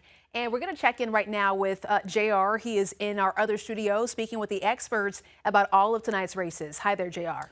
Erica, thank you so much. Yes, so our viewers who are watching, if Alan Wilson steps to the podium and he gets ready to talk, and we're in the middle of a discussion, I'm going to have to kindly interrupt you and send it to Wilson so we can hear what he has to say. But again, you're talking about a race here where the president endorsed the Lieutenant Governor, Pamela Evette. Alan Wilson, coming from a political family with his father, Joe Wilson. It looks like, at the way things stand right now, you're looking at 1-2, Evette Wilson or Wilson Evette for a runoff in November. That's what, Bob, your take on that? Oh yeah, I think that it's definitely going to be a runoff between those two. And as we were discussing a while ago, where do those other three candidates' voters go? And I think that Wilson's in a position, let's see those numbers hold, he comes in second by 3 points or so, that he'll pick up probably some of the supporters of Ralph Norman. And then Nancy Mace, it's really, she's got maybe 12, 14%. I mean, those voters can make a difference in a close runoff like that. So it's going to be an interesting 2 weeks because that's a really tight race for those two in it. I don't think we're really surprised with the 1-2 in this, are we, tonight? No, I'm not surprised at all, particularly considering, again, Evette has the Trump endorsement. You kind of see, you see a widening over the last week between Wilson and Evette's lead going into the final days. That kind of another indication of that was Josh Kimbrell, the fifth place candidate, going ahead and dropping out and endorsing General Wilson this, I guess it was yesterday morning, going into the election. Right. So. No surprise in that race, but I got to tell you, I think there's a lot of surprise right now that there is not going to be a runoff on the Democratic side for governor, as Jermaine Johnson is just rolling over the competition this evening. I think all of us thought there was going to be a runoff here, Jim. Again, I would have bet the farm that there was going to be a runoff between Johnson and Webster. But somewhere, something came out of the woodworks, and here we are looking at him without a runoff. And Webster spent millions. I mean, he spent millions of dollars on campaign ads. He did. Johnson hardly any, but Johnson is winning every county tonight. Why? Better ground game, I guess, a better ground game. He had people out there working and had a lot of signs. He didn't have a lot of signs out, but he had people working. And I think it made a difference. Bob? Well, I'd say at the beginning of the show, I said there'd be a runoff. That's the most surprising number to me. And when they saw that map out there, and it was just solid dark blue, meaning he had a strong presence all across the state, which indicates that he may be a pretty formidable candidate come November. Again, there's issues like the gambling issue that certainly could be a factor in it. There's also a position on the ballot, believe it or not, and these things can matter. And so little things that you may not think of can sometimes play significant roles. Again, I said this earlier, I think back to Alvin Green, where there's the mysteries of the electorate on occasion. Yeah, the late Alvin Green, I believe he passed away earlier he pass this year. away? He Yes, did, earlier really? I this did not year. know that. We remember his campaign very well from many, so- many years ago. Which that's in part of that, one of the speculations there is that was a famous name, and so that was familiar to voters. So name ID matters with these things, familiarity matters with these things. So a lot of different factors can go into where people land on when they go into the poll and cast that final vote. So as the evening progresses, the puzzle pieces are coming together now as we see candidates winning outright races on the Democrat side in the race for governor. I still don't think that's going to be the case on the Republican side. I don't think anybody thinks that's going to be the case, but I believe the Attorney General, Alan Wilson, thinks he's comfortably enough ahead where he's going to be speaking to supporters momentarily. I think he believes he's headed to the runoff, John, against Pamela Evette. It's hard to see how he wouldn't be. Again, Alan Wilson had a pretty comfortable lead through much of this race. He was in the first place position. That only really changed here in the last couple weeks. then there was kind of a moment there. He has the most loyal, in all of the polling, he's probably had the most loyal fan base. You haven't seen any significant dips across the polling also, again, with the highest information or the highest frequency voters, and the primary polling, you've seen and stick with Alan Wilson. All right, we're going to take a live look now at the Alan Wilson celebration because we understand he is getting ready to address supporters. This is a live look right now. Someone's out there speaking to supporters. Okay, so he is not getting ready to come out. He may be. I see them handing out signs to supporters now as we await him to make some remarks to supporters who have gathered there this evening, as he firmly believes he is headed to a runoff now with the Lieutenant Governor, Pamela Evette. That runoff would take place 2 weeks from today. As we continue to watch this video, this live shot, what happens between now and 2 weeks? How do these two candidates, if it is Pamela Evette and Alan Wilson, as it appears it's going to be, how do they gear up for this primary? What's next, Bob? Well, they're certainly going to talk to the other candidates in the race and try to get their support. Hopefully they get an endorsement from Ralph Norman, Nancy Mace, Ron Reddy, to try to draw those supporters. And then if you look at the kind of fundraising that they have available, they've got roughly equal amount of money, so they've got to go out and find out who voted for them, make sure they firm up that support and know people have to come out again and vote for them, and really try to differentiate themselves, because if you look at their websites and the issues, there's not all that much difference. They certainly differ on some things, but they're going to have to try to, for those undecided voters or voters that are kind of moving for other candidates, what's going to be the issue that kind of puts them over the top.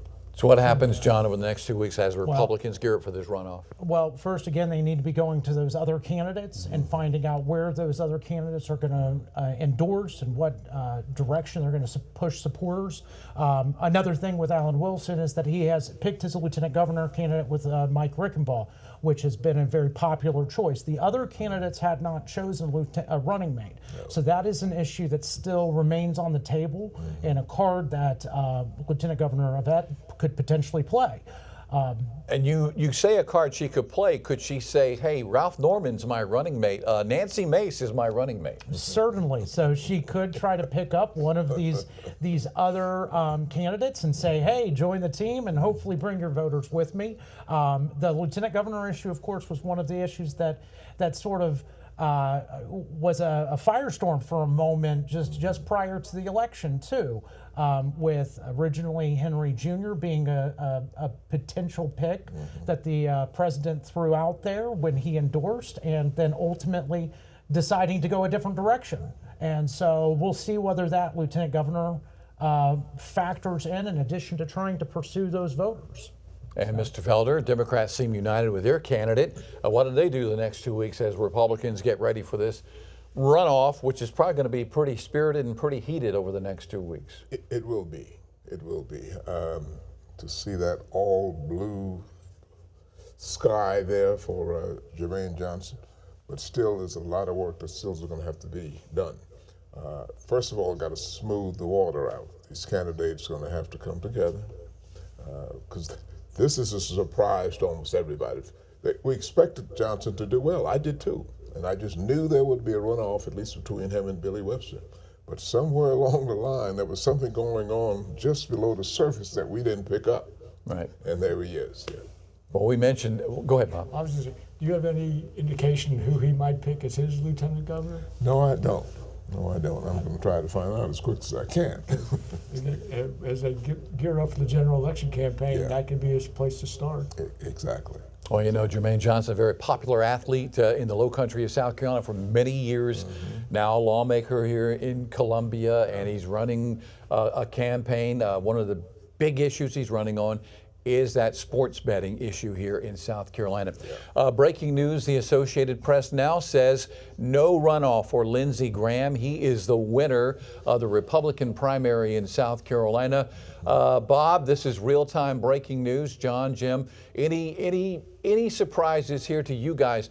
Because I know there were a lot of people on the Republican side that feared Lindsey Graham, John, could be headed to a runoff here, but it doesn't look like that's going to be the case. The AP says he is the winner tonight. No surprises on my end, I could say that much. There is always that fear. Senator Graham is somebody who has been willing to break with party lines on a number of issues over the years. And he's been in office for a long time. And anytime you're a politician that on occasion steps out of line with the rest of the crowd, you're going to get fired on, right? And you're going to upset people. And so he certainly has managed to ruffle feathers over the years on both sides, but he does what he thinks is right for the state.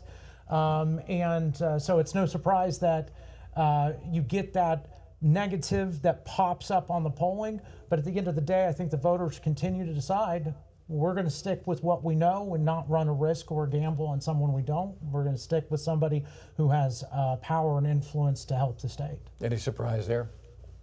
I expected him to be in a runoff, but I didn't expect him to really run away with it. He attracted so many candidates, opposition there, and that was unusual. Usually he had maybe 2 people, but this time around there was a whole bunch of folk, and I just thought it would be a runoff at some point. But Bob? Well, over the last couple of weeks, the polling has shown consistently that he was right at about 50%.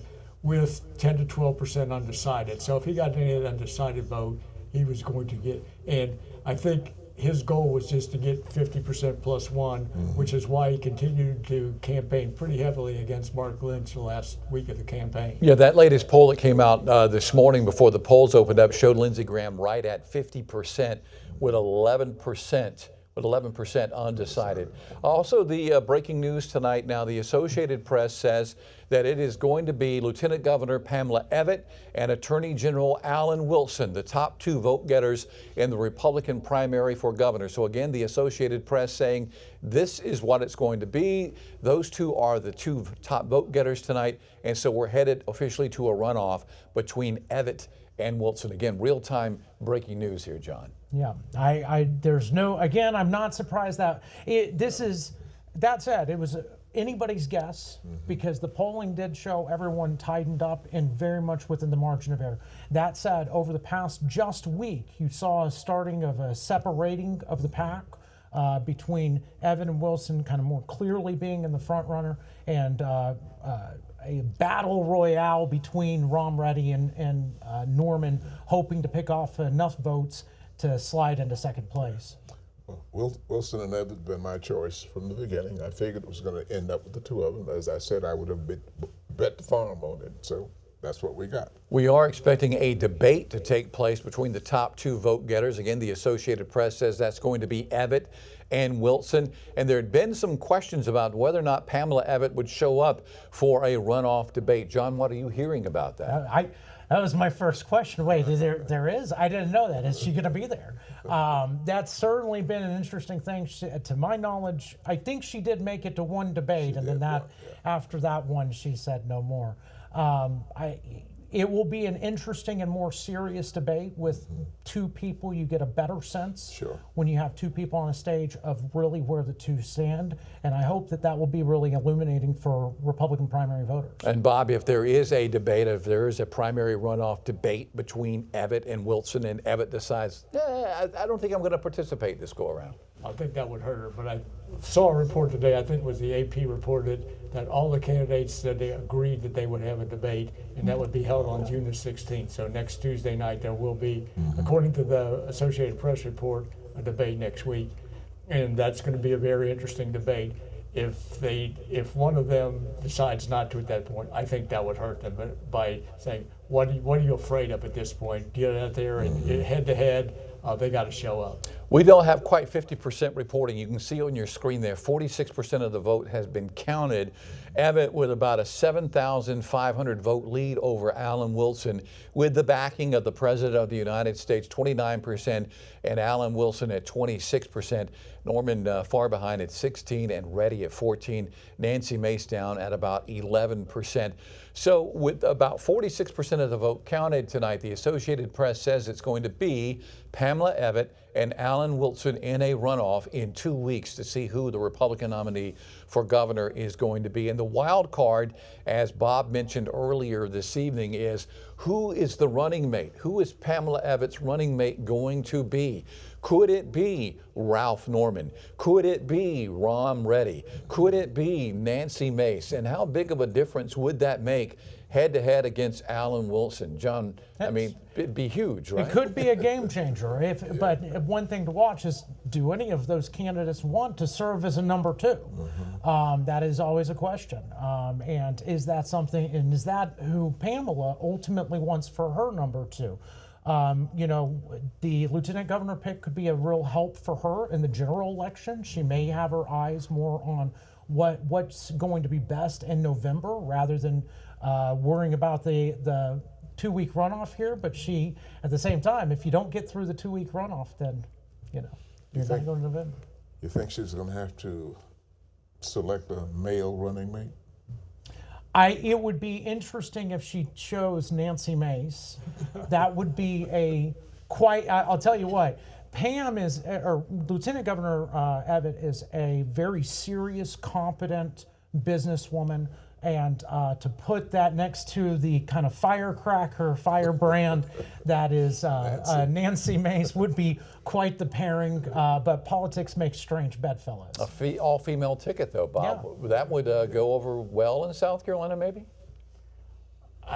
It really depends on the quality of the candidate. I don't think that at this point we've had enough female candidates, female governors, lieutenant governors, that it's going to be dependent on the qualifications. I really don't think that matters that much. We are waiting for Alan Wilson to come out and address supporters. Our Erica Glover is in studio. I know you're following the numbers tonight, Erica. We've had a lot of breaking news this evening as the Associated Press has declared winners in several different races tonight. And those numbers, understand, they continue to come in this evening. That is correct, JR. And as you were talking about, we were standing by for a update for Alan Wilson to take to the podium and be speaking. We have our reporter Josie Frost there, so we are standing by for that. Meanwhile, I was checking my email and there was a message that came through regarding Alan Wilson. He is now releasing a statement, and I'm quoting here: "Tonight, South Carolina families sent a clear message. They want a governor who will fight for their families, lower costs, keep communities safe, and put taxpayers first. Conservatives said this office must be earned, not arranged." So that is a statement that is coming from Alan Wilson's office, and we're standing by to hear what he is going to say when it comes to now a runoff between Pamela Evitts and Alan Wilson that is going to happen in 2 weeks. Very close. Everyone is standing by to learn more about this particular race as well. And we go to the other side as we talked about. Let's see. We also are following the Senate primary. I know folks are joining us at different times. Lindsey Graham, the Associated Press, saying that Lindsey Graham is the winner for this at 58.4%. And you can see the numbers for all the candidates right here on the screen behind me. But again, 58.4% for Lindsey Graham. Right behind him, though, at 27.7% was Mark Lynch. So then on the other side, we have Senate Democratic primary, Annie Andrews, the Associated Press, once again calling that race at 60.8%. And let's see if we go on over here. I wanted to go to, let's check in for Attorney General for the GOP side. Stephen Goldfinch at 41.9%. David Stumbo, 34.1%. David Pasco right now at 24.1% when it comes to this particular race. Secretary of State on the Democratic side, we have Jason Belton at 50.8%. And then we also have Winter right here at 49.2%. Another race that we are monitoring here at WLTX News 19. Education Superintendent, Democrat Sylvia Wright, 62.0%, so 62%. And Lisa Ellis at 38% as well for this particular race. And Ag Commissioner, GOP, Cody Simpson, 38.8%. Right here, though, 36.9%, Danny Ford, Jeremy Cannon, 13.7%, Fred West, 10.6%. And let's see if we go on down. State Treasurer, Democratic side, we have Vincent Coe, 56%, Trav Robertson at 44% for this race as well. We talked about this race here. We gave you both sides, so let's go ahead and go on over here then.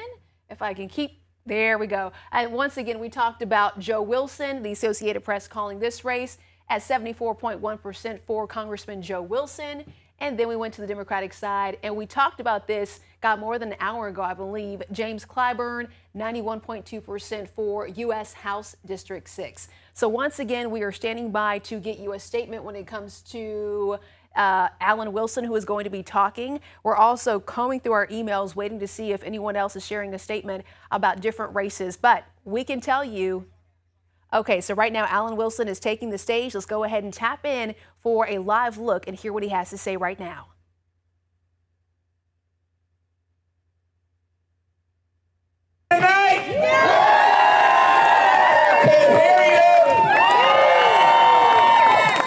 Ladies and gentlemen, I want to first start off by saying thank you to Mike Rickenbaugh. I could not have chosen a better running mate to be my partner in this journey. Mike, thank you.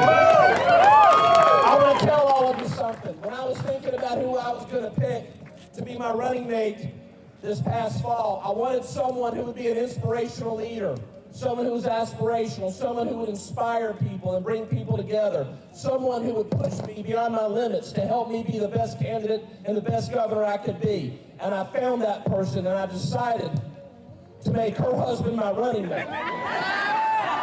That's Sharice Rickenbaugh, y'all. I'm kidding. Mike, every single day that I have been on this campaign trail with you, we have talked every night. You've been my first call in the morning, my last call at night. You have ratified and reaffirmed that I have great judgment. Thank you, brother. I love you, and you're going to be an amazing lieutenant governor. Ladies and gentlemen, I also want to start off by thanking my wife, Jennifer.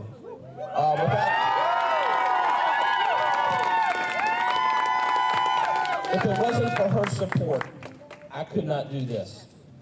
And my children, Michael and Anna Grace, they're really the reason. They're what drives me. I love you, kids. I'm so proud of you. The campaign team that we assembled, our staff, if I start naming people, I'm going to leave someone out, but I'm looking around and I'm seeing you. I want to thank you all. Thank you all for what you've done. I'm looking over here and I'm seeing my mother Roxanne. I'm seeing my brothers. I see cousins standing there, extended family. Guys, I feel so small right now with so many of you just looking at me. My friends, my family, my supporters, the campaign team that's been out there knocking on thousands of doors, making tens of thousands of phone calls, sending out letters on postcards, calling people, my social media warriors, my quick reaction force, my veterans who are out there fighting for me. Thank you, because I did not win this. I did not get a slot and win a slot to the runoff. We did. It was you that got us there.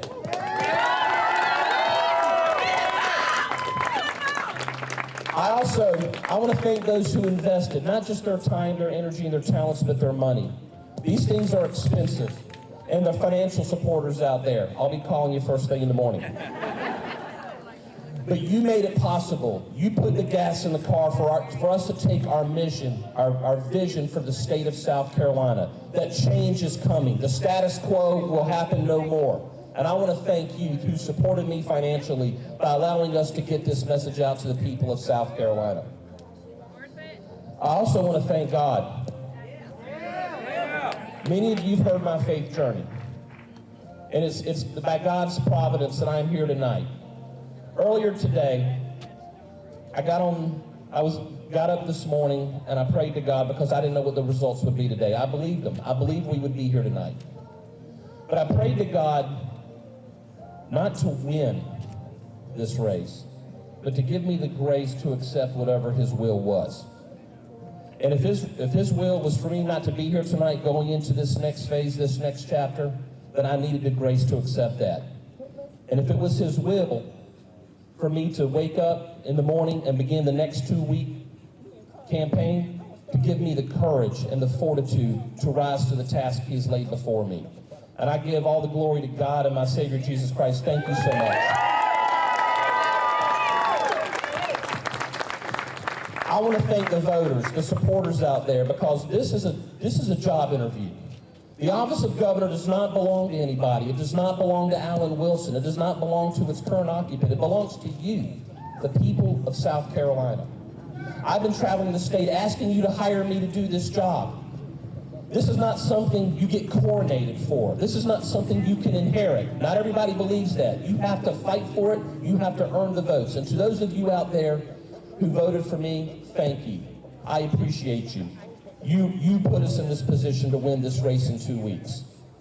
I want to thank another group of people. There's some people who offered their names up. They were my competitors. They were opponents. They were not my enemies. Sometimes it may have felt that way on social media, on debate stages, when we were getting chippy with each other.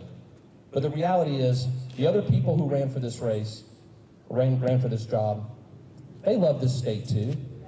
They offered themselves because they thought they were the best alternative to be able to lead it forward. Some of them are not moving to the next level. I want to start by thanking Josh Kimbrell, a guy who was able to articulate a message. And he's done a great job of doing that, a leader in the Senate who endorsed me last week. Josh, I appreciate your endorsement. I want to thank Nancy Mace. I learned tonight, she called me tonight and she announced that she was going to endorse me. And I want to thank Nancy for that. Nancy and I had a long conversation over the last couple of weeks. And while things got really tough there in the early days, we came to an understanding. We buried our hatchet. We got past our differences, which is what you have to do as a leader in government. When you have a difference with somebody and you feel people hating you, you hating them, you have to rise above it for the greater good to serve the people. And Nancy Mace and I were able to do that. So Nancy, I want to thank you for reaching out to me tonight. I want to thank you for your endorsement. I want to thank Ralph Norman, I want to thank Ron Reddy, because they each, like Nancy, brought unique aspects to this race. They brought a unique way of campaigning. It was different than mine, okay? But it was unique to them, and they actually made me a better candidate. They made me appreciate this process so much more because it made me fight harder and work harder and appreciate it more. So thank you to them. Now, they're not moving forward in this race, but this is what I want to say to their supporters. To the supporters, the people out there who voted today for Nancy Mace, Ralph Norman, and Ron Reddy. 3 people who represented something to you, that inspired and sparked something in you. To the people who supported Nancy Mace, because she was the maverick who shook things up. You never knew what she was going to do or say, and you love that about her. There's a home for you in the Wilson campaign.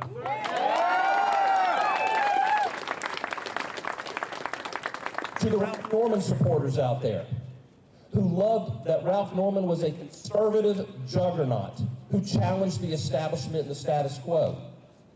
There is a home for you here. To those of you who supported Ron Reddy, the successful businessman, the plain-spoken outsider who brought a message of reform and something different, there is a home for you here in the Wilson campaign. I will fight for you. And I invite all of you who I wasn't your second choice coming into tonight, or I wasn't your first choice. I'm willing to be your second choice tomorrow morning. Give us the chance to fight for you, to fight for the ideals that you found so valuable in those other candidates. Let me be that standard bearer for you. I will carry that for you in the next 2 weeks. Ladies and gentlemen, as your next governor, Mike and I have talked about this. Our number one goal in everything that we do, our North Star, our true north, if you will be to make living in South Carolina more affordable for your families, to make our economy more profitable for your businesses, and to make our government more accountable to you. That is what I commit to you. I'm a 30-year combat veteran and a career prosecutor. I have fought in the courtrooms of this country for our constitutional rights and to put violent criminals behind prison, and I have fought on the battlefields of Iraq to defend and protect our Constitution and our way of life.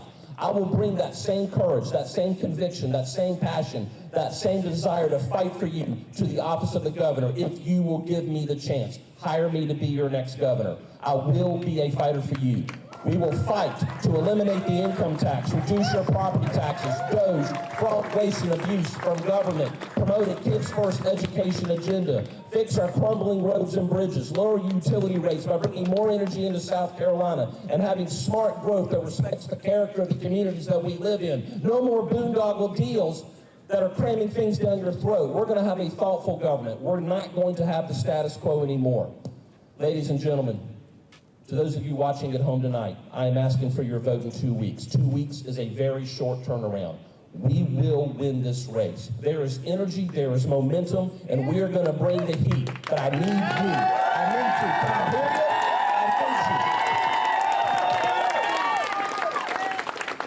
I need you. This is the job interview. I'm asking you to hire me to be your next governor. Thank you for giving me this opportunity. Now, ladies and gentlemen, I need you to get to work. We got to get home, get a good night's sleep, because it's going to be a long 2 weeks. But 2 weeks from tonight, we're going to be celebrating a victory and a pathway to the next governor of South Carolina. That is me, Alan Wilson. I will fight for you. Thank you. God bless you. Let's get to work.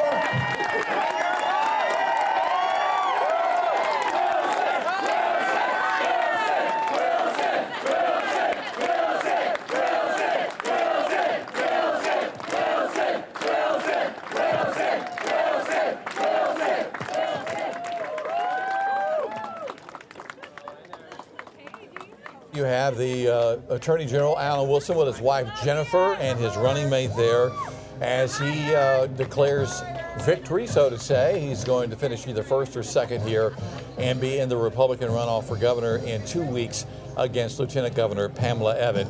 Let's just get reaction from our panel here. Bob, what are your thoughts on what you heard Alan Wilson say just now?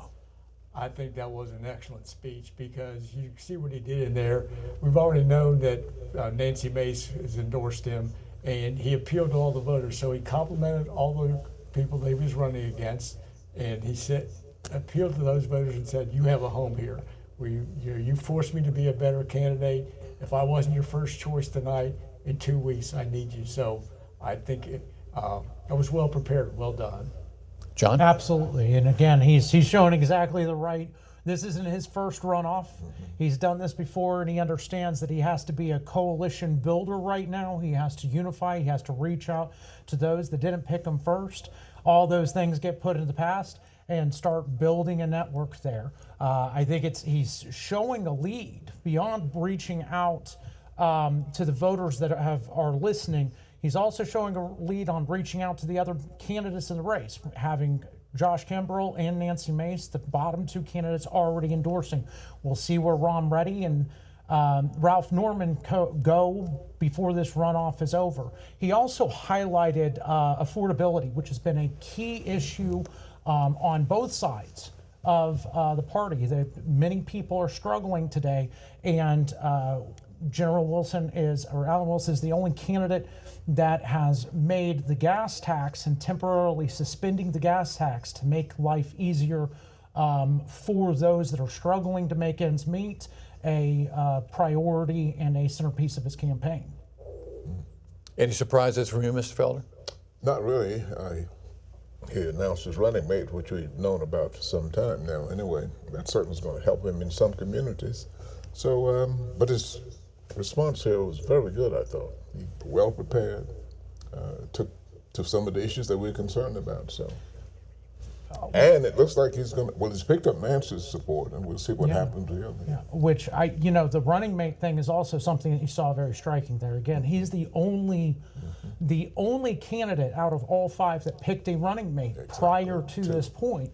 And you saw at the open there just how close of a relationship seems to have formed between him and Senator Rickenbaugh. A car dealership or a car sale, well, he owns car dealerships in Florence, and a family man with a beautiful story about being adopted.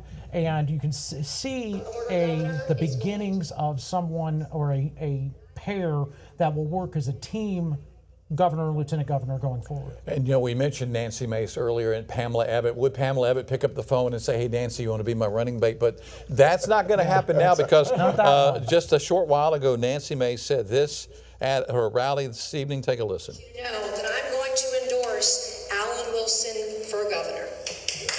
So that was just about 40 minutes ago. Nancy Mace, who will soon be the former 1st District Congresswoman, backing Alan Wilson in this primary. All right, so here's my thing. If it stays Evatt, Wilson, 29, 26%, back and forth, somewhere around the upper 20s for both candidates, mid to upper 20s. Who's got the advantage in 2 weeks, Bob? I think that Wilson comes out tonight with that speech because we haven't heard from Evatt yet. And you can see that he's kind of taken that first opportunity there to reach out to people and just picking up Mason endorsement right away and on the tail of getting Kimbrell the other day. It looks like the other candidates are sort of gravitating toward him. Certainly we have to wait for the other two.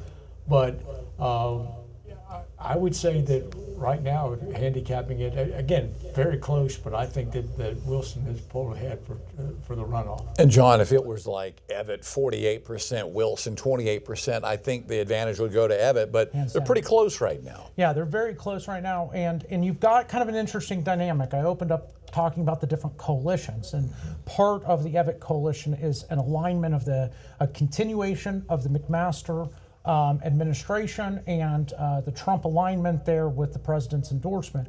And there is a question of where do these coalitions now come together? Do they rally behind Alan Wilson, or do they rally behind that Trump alignment and more establishment of someone who's picked by the governor and the president and says, this is the person, versus, because keep in mind, the voters have never voted for Pamela Evatt, at least as an individual candidate. This is the first time. They voted for Alan Wilson. There's a clear record with Alan Wilson. So you have establishment support behind Evatt and Trump alignment against more of this law enforcement, law and order record sort of institution, if you will. And Jim, is there a preference here for Democrats? Because you've got your candidate, you've got Jermaine Johnson. Is he speaking, by the way? He is speaking. We're going to listen in to Jermaine Johnson, the winner tonight in the Democratic race for governor. Let's listen live.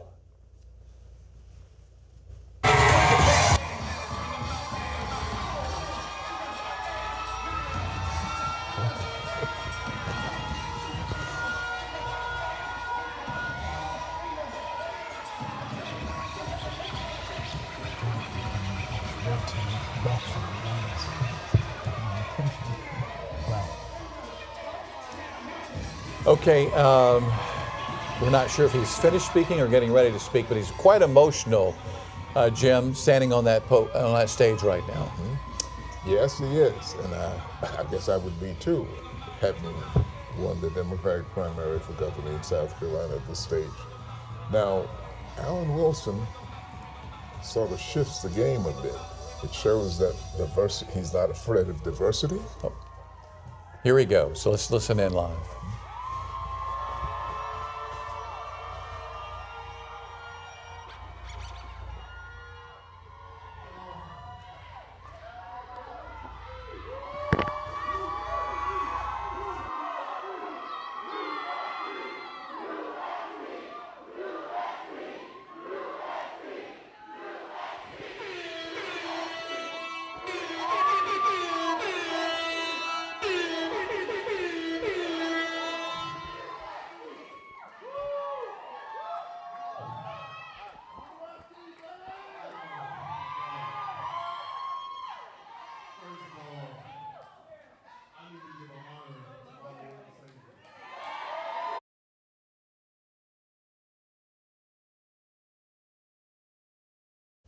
All right, we are having some audio difficulties right now in hearing Dr. Johnson's acceptance speech there, as he is the Democratic nominee this evening in the race for governor. We were talking about, before we went to that, is there a preference here with Democrats? I mean, you've got the lieutenant governor, you've got the state attorney general. They're going to battle it out in 2 weeks. Meanwhile, you've got your guy, you've got your winner. He is ready to go for November. Is there a preference for who the Democrats would rather face come November? I think the Democrats would prefer facing Evatt. Alan Wilson's going to be a great candidate, and he's formidable. And he's picked an African-American lieutenant governor. That means he's not afraid of diversity. not afraid of reaching out to all communities. So that would make a formidable race between Johnson and Alan Wilson.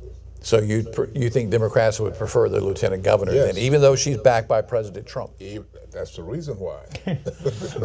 That's the reason why, because she's backed by Trump. I can't find a black person in South Carolina right now who likes Trump. Would it be a tough race either way for the Democrats, John? I think it's going to be a tough race either way. That's for sure. Trump is a divisive figure, so that endorsement certainly creates more division. That said, President Trump will ultimately be endorsing the Republican candidate either way. It was, as I understand it, there was a lot of backroom dealing going on throughout the process to secure the president's endorsement prior to the primary election, and it was part of the reason that only in the final days did the president ultimately weigh in on the race.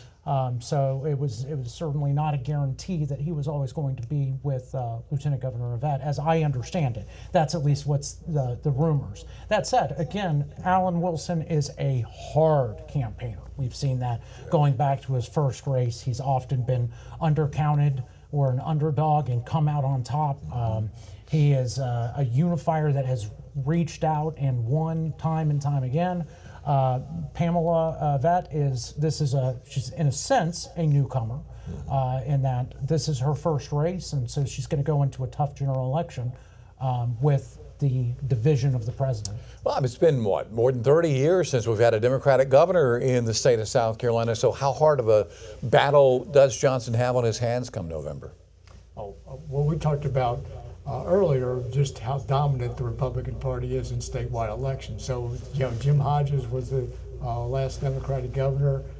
Since that time, it's been dominant, and most of the races just not have been close. I mean, probably the closest one was the Nikki Haley's first race against Vincent Shaheen back in 2010. Since then, it's been at least 55% or more going to the Republican candidate. So that is still any statewide Democratic candidate, whether they've got the tremendous support in the primary election, still has to face that battle. And as we mentioned a couple of times, has to find an issue. What is the issue that's going to change the dynamic in terms of that party differences in the state? All right, our Kiki Gushu is out and about this evening as she's covering the primary for us in the field. Let's bring her in as our team coverage continues tonight. Kiki, where are you and what's going on? JR, I'm here at the State Election Commission office, and we have just learned that in the South Carolina Attorney General GOP race, there will be a runoff. Now, that runoff is going to be between Stephen Goldfinch and David Stumbo. Now, they're both Republican candidates, and I do want to say Stephen Goldfinch was a little bit ahead this evening with 41.88% of the vote, and then David Stumbo with 34.29%. Was also part of that GOP race. He had 23.83%. It looks like he has fallen out of the race tonight. So that runoff, that will happen in 2 weeks for the GOP Attorney General seat. Again, and that's going to be Stephen Goldfinch and David Stumbo. Now, the Election Commission Director, Conway Belangia, told us that voters need to be ready in 2 weeks for this runoff. They need to come back and show up back at the polls. Now, I want you to take a listen to what Conway Belangio had to say. And I'll be bringing that for you a little bit later, a little bit of technical difficulties, so we'll have that ready for you, and you can hear from him in just a couple minutes later this evening. But again, that runoff will be happening. I'm live here at the State Election Commission office, and I'll be bringing you more info about this Attorney General runoff. Live, Kiki Gushu, News 19, WLTX. Probably not a big surprise there, a runoff in the Republican race for State Attorney General, John. No, not a big surprise. Again, the third place candidate there, David Pasco, who really became a single issue cause celeb sort of candidate based around corruption, was a lifelong Democrat, President Trump weighed in very aggressively against him. And so for him to come in third, what may be more of a surprise is how tight the race is going into this runoff. Stephen Goldfinch came in with significantly more resources. That said, we're still heading to a runoff. There's a distinct difference between the two candidates that voters will have to choose. You have Stephen Goldfinch, who's a politician, a senator with a conservative record that has run campaigns before and everything.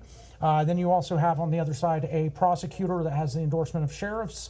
And kind of a more of the law and order type. So one that's more focused on the government policy aspects of the Attorney General's office, and the other more on the law and order crime side. And Goldfinch is a Low Country lawmaker, I understand, and Stumbo is an upstate prosecutor. So, absolutely. Bob, could it be conceivable that the battleground here for that race might be right here in the Midlands of South Carolina?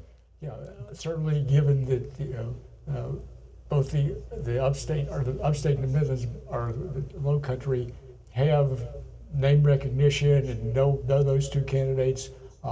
It's going to be kind of campaigning here in the Midlands to try to get their name and their issues known, so that's where the battleground might stand. But even though it's a runoff, Goldfinch did have a fairly I think 8-9 point lead, so that Stumbo has an uphill battle to try to overtake him in the runoff. I thought Pasco would have done better, but I know what happened to him when they really beat up on him by switching parties. That didn't help him at all. So it is what it is. Well, Pasco been a lifelong Democrat, and I believe had campaigned for former President Biden many years ago, and that got a lot of news attention, especially on social media over the last month or so. Absolutely, and he also did lie about it. That was very clearly shown on television commercials. There was huge ad buys that were put forward to try to make sure voters saw that comparison, that contrast. That certainly had to have taken a hit out of him. At the end of the day, voters do tend to punish politicians when they are caught lying. They know they lie, but don't get caught doing it. So, all right, our Erica Glover, she continues to follow the races from inside Studio A tonight. And Erica, I know right now, I think we're a little more than 60, maybe 65% of the vote total counted tonight. Is that about right? All right, JR, can you do me a favor? Can you repeat that question? I think you were asking me about one particular race. We are going to be checking in one moment. But yeah, as you were just saying, JR, just want to reiterate for folks who are talking about the Attorney General GOP primary race. Stephen Goldfinch, 41.4%, and David Stumbo at 34.9%. We had our Kiki Gushu. She was giving us a breaking news update about the runoff election that is going to happen in 2 weeks. For these two candidates, a lot of folks are watching this particular case right here. Let's check in now, though, with News 19's Jamin Wade. He is joining us live over in Orangeburg County, giving us a live update from that area. Jamin, what can you share with us at this particular hour? Yeah, Erica, the latest update here is that I just saw the last car pull off here. They should be finished wrapping up voting, counting votes here in Orangeburg. And so it's been a long night, definitely a long day. Mind you, polls opened here at 7 a.m. and now we are just wrapping up at 9:40 tonight. So we should know exactly how Orangeburg voters kind of voted for when it comes to the Democratic ticket and the Republican ticket. Like I was speaking earlier, Jim Clyburn already wrapped up his Democratic nomination for the 6th district, and so we're still waiting for the Republican nomination, and so we're still trying to look at those numbers here in Orangeburg. But for now, back to you, Erica. All right, Jamin, thank you so much for that report over there in Orangeburg County. I know that we were talking about different reports of responses that I was getting regarding different cases here, so I do want to check in 1 second here to talk about one of the responses that I'm just now getting in my email address. So we talked about on the Democratic side, governor for the primary race, Jermaine Johnson taking the top spot at 59.1%. We were also having for a moment, you were listening to his response earlier tonight when he took to the podium and thanked all the voters out there for what happened tonight, for voters coming out there and showing so much support.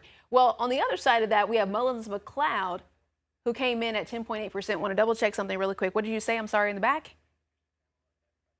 Okay, so we do want to tap in right now. Pamela Evett is about to speak. Let's listen in live.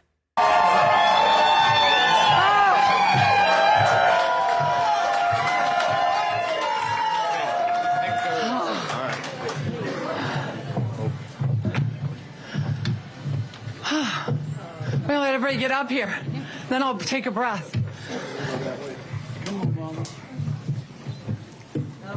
Doesn't she look great for 97? Oh my gosh. 97.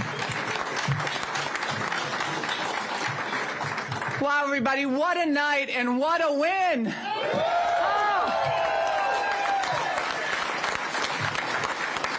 I want to start by thanking each and every one of you here and the countless supporters throughout the state who made this night possible.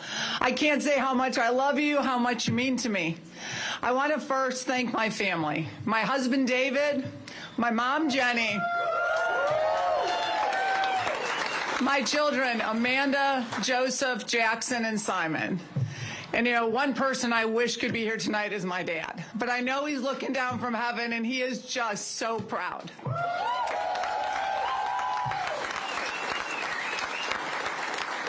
There will never be enough words to express the gratitude I have for all of their love and support.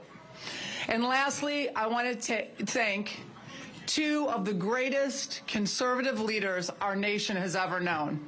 One, my friend and my mentor, Governor Henry McMaster.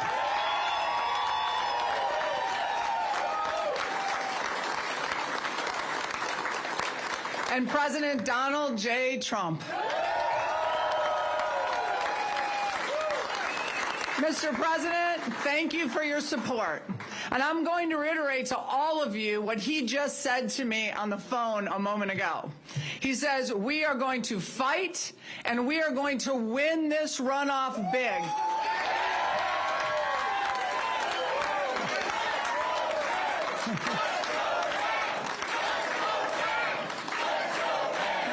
You guys, you're going to make me cry. He said he is going to help us deliver the America First agenda right here in South Carolina.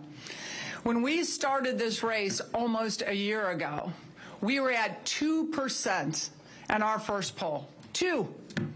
We've come a long way, and tonight we punched a ticket to this runoff. South Carolina, you sent a message tonight. You spoke clearly and you said, we want a business leader, an entrepreneur, somebody who has created jobs, somebody just like Donald Trump, who's going to bring the private sector experience to government.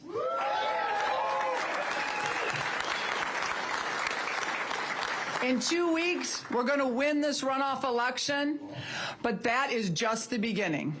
We're going to eliminate income tax. It's your money. It belongs in your pockets, not in Columbia. We're going to slash property taxes because no South Carolinian should ever be taxed out of their home. We're going to pass full universal school choice to give South Carolina's next generation the best education possible. And we're going to fix our roads.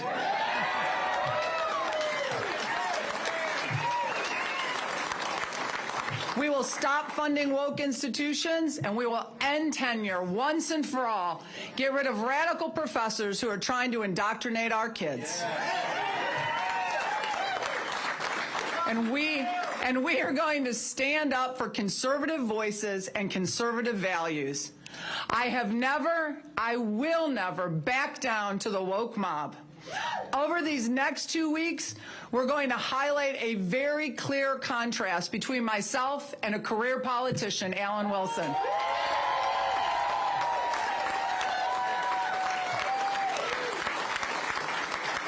If you want a finger in the wind career politician who won't take a stand and who does the political thing and not the right thing, then you should excitedly vote for Alan Wilson. If you want someone who more than doubled his taxpayer-funded salary while you struggled to make ends meet, then Alan Wilson might be the guy for you. And if you want someone who has bankrolled his radical liberal corporates that spew DEI, then Alan Wilson is your guy. But if you want a business leader, a CEO, and someone who has spent their career outside of politics, I'm asking for your vote.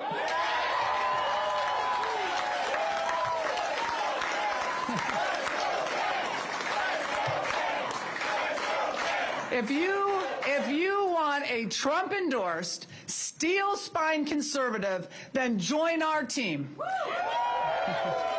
And if you want to put a stake in the woke DEI mob that tries to cancel conservatives every chance they get, then I'm your candidate. Because this is a simple choice. A choice between a career politician with no business experience who lines their pockets with your tax dollars, or a Trump-endorsed businesswoman and conservative who's going to take the fight to the radical left for you, the people of South Carolina. The choice is clear, my friends, and in 2 weeks, we're going to start writing the next chapter in South Carolina's historic story. South Carolina, thank you. God bless you. Now let's go win this thing again.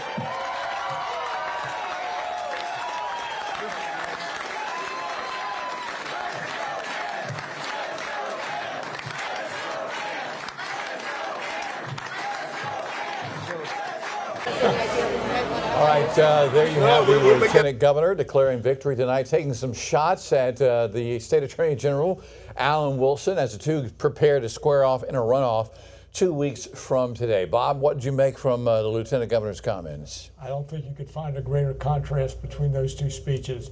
Alan Wilson reached out to other candidates and the voters, was very conciliatory, was putting together a coalition. Ebba was giving a campaign speech, and she directly attacked Wilson on several points, at several points in that speech. And it's like, well, she invoked Donald Trump's name a couple of times. She's going to be that establishment candidate, and she thinks that she can ride that to a victory in 2 weeks. John? Certainly a stark contrast between the two campaign speeches or acceptance speeches. You can start with even the look of it. She was backed behind Governor McMaster, behind her family, in a very professional political outfit, everybody in suits. You look at the Attorney General's backdrop, Alan Wilson, you have a bunch of young, youthful supporters, both him and his Lieutenant Governor there with the button-down sleeves rolled up. Much more inspirational sort of sound and solution reaching across, unifying, versus setting a tone for the campaign of, I'm coming out swinging. The Lieutenant Governor does not, says she's playing for keeps clearly with the attacks from the jump. Yeah. What did you make of it, Mr. Felder? Very divisive, very divisive. She's still smarting from that South Carolina state situation, I believe. It was awful. It was awful. I wasn't going to go that hard. All right, well, yeah. For her wanting to be the governor of all the people Yeah. of South Carolina, she just went downhill as far as I was concerned. I know before she made her acceptance speech, you had said that she was probably the candidate that your candidate would rather face come November, right? Yes. You could see that Still she worked really hard to distance herself. She's been associated with the DEI issues because she does a temporary employment agency. And so a primary attack on a limited record has been her affiliation with DEI. And so she came out attacking on the woke mob, trying to distance herself from that immediately out the gate, and started even throwing that back in the other direction. So it certainly sets a tenor, because we will be heading into a runoff which is notoriously bloody. And so the gloves will come off either way on both sides. you kind of hope that for the first night you can have the more unifying moment at least of reaching out and offering inspiration. And I believe there's going to be a primary runoff debate between these two candidates. At least I believe there will be, and that will be 1 week from tonight, right, Bob? That's what was reported, yes. And is she going to do this debate? Because there had been some questions about whether or not she would commit to doing a debate with the second place or whoever finished behind her in this runoff. According to the reporting, all the candidates that were on the ballot today said that they would do a debate if they made the runoff. So we'll see, right? She said, correct me if I'm wrong, but I'm pretty sure she said she was going to be at a couple debates right before pulling out at the last minute. And maybe we saw why she does that tonight. All right, it's approaching 10 o'clock here on primary night. A lot of the races in question have been answered already. Not a lot of suspense left in the evening. We know in the 6th Congressional District, it's Jim Clyburn, the Democratic nominee. We know in the 2nd Congressional District, it's Joe Wilson. We know in the race for governor, it is Evett, it is Wilson. In the race for Republican State Attorney General, it's going to be Goldfinch and Stumbo. In the Democrat race for governor, we know it is Johnson. So again, a lot of the big questions of the night. Oh, and Lindsey Graham, also the nominee for the Republicans in the race for Senate. Andrews, the Democratic nominee there. So really, there's not a lot of races left up for grabs this evening. Maybe the race for Ag Commissioner on the Republican side. And the last check, I believe they were at about 38%. So out of everything that has happened tonight so far, what would the biggest surprise of the night be? And I'm going to start with Bob. What is the biggest surprise of the night? The victory by Jermaine Johnson, the scope of it, the fact that, and if you put up the map, he's across the state, he just ran a good race. That's the biggest surprise for me tonight. John? Absolutely, Jermaine Johnson, which has a reputation for really wanting to shake up the Democratic Party and really bring a new energy to the kind of an AOC-like figure on that side, and it certainly seems like it's resonating. And Joe? Johnson. Yeah. Apparently he had a ground game that I didn't recognize and some others didn't either, but it really showed tonight. And the biggest disappointment of the evening, which politician out there perhaps had the worst night this evening? Nancy Mace. I mean, the fact that she ran last and she didn't even come into the top 3 in Charleston County. It didn't look good going in, but certainly she's got to be disappointed that particularly after putting out the poll that said she was ahead. You mentioned Nancy Mace. Let's take a listen now. We have Nancy Mace just a short time ago. Take a listen. Serving South Carolina has been the greatest honor of my life. Every vote I cast, every hearing I called, every fight I picked, I always did it for you. I've seen what happens when good people survive, and I've seen what happens when they don't. And I would choose the latter every single time. Every hearing I participated in, every subpoena I issued, every powerful name I refused to protect was all for you. Because I don't work for the party, I work for you. I've taken on the rich, I've taken on the powerful, I've taken on both parties because I stand with the people of South Carolina. I am literally willing to get on a plane and evacuate you out of a war zone if you need me to, and I did that too. I voted to release the Epstein files and lost some support for that. As a survivor, I chose to stand on principle and stand against the Epstein cover-up.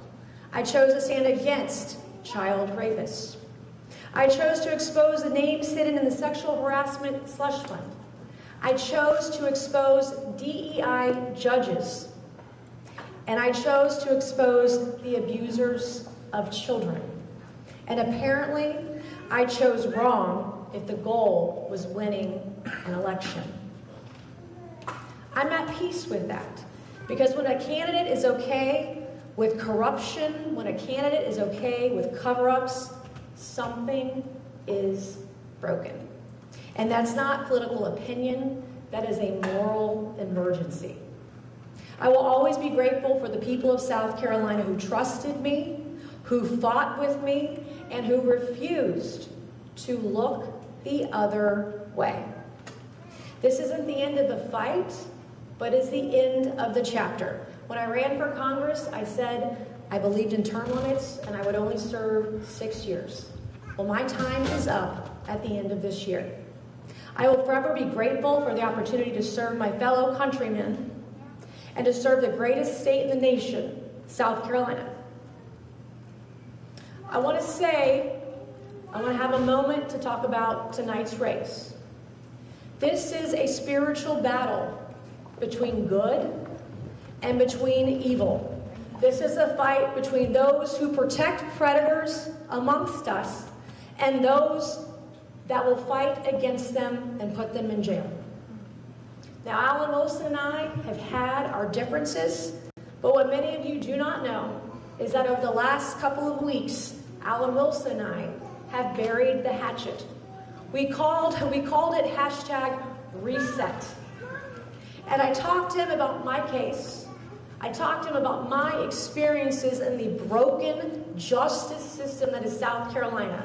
The system of injustice, where people can murder, where they can sexually assault others, where predators walk amongst us, where they can leak evidence in a criminal case 2 days before an election to shame a survivor and the young woman she tried to help.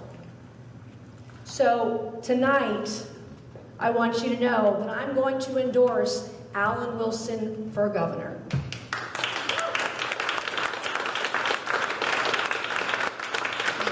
I want a law and order governor, and that law and order governor is going to be Alan Wilson. And I not only think he's going to win tonight, I think he's going to mop the floor with Pamela Yvette. And I very much look forward to that. And I accept Alan Wilson's offer and opportunity to help his administration ensure that predators that got away in my case, that got away in other cases in South Carolina, that we finally put criminals behind bars.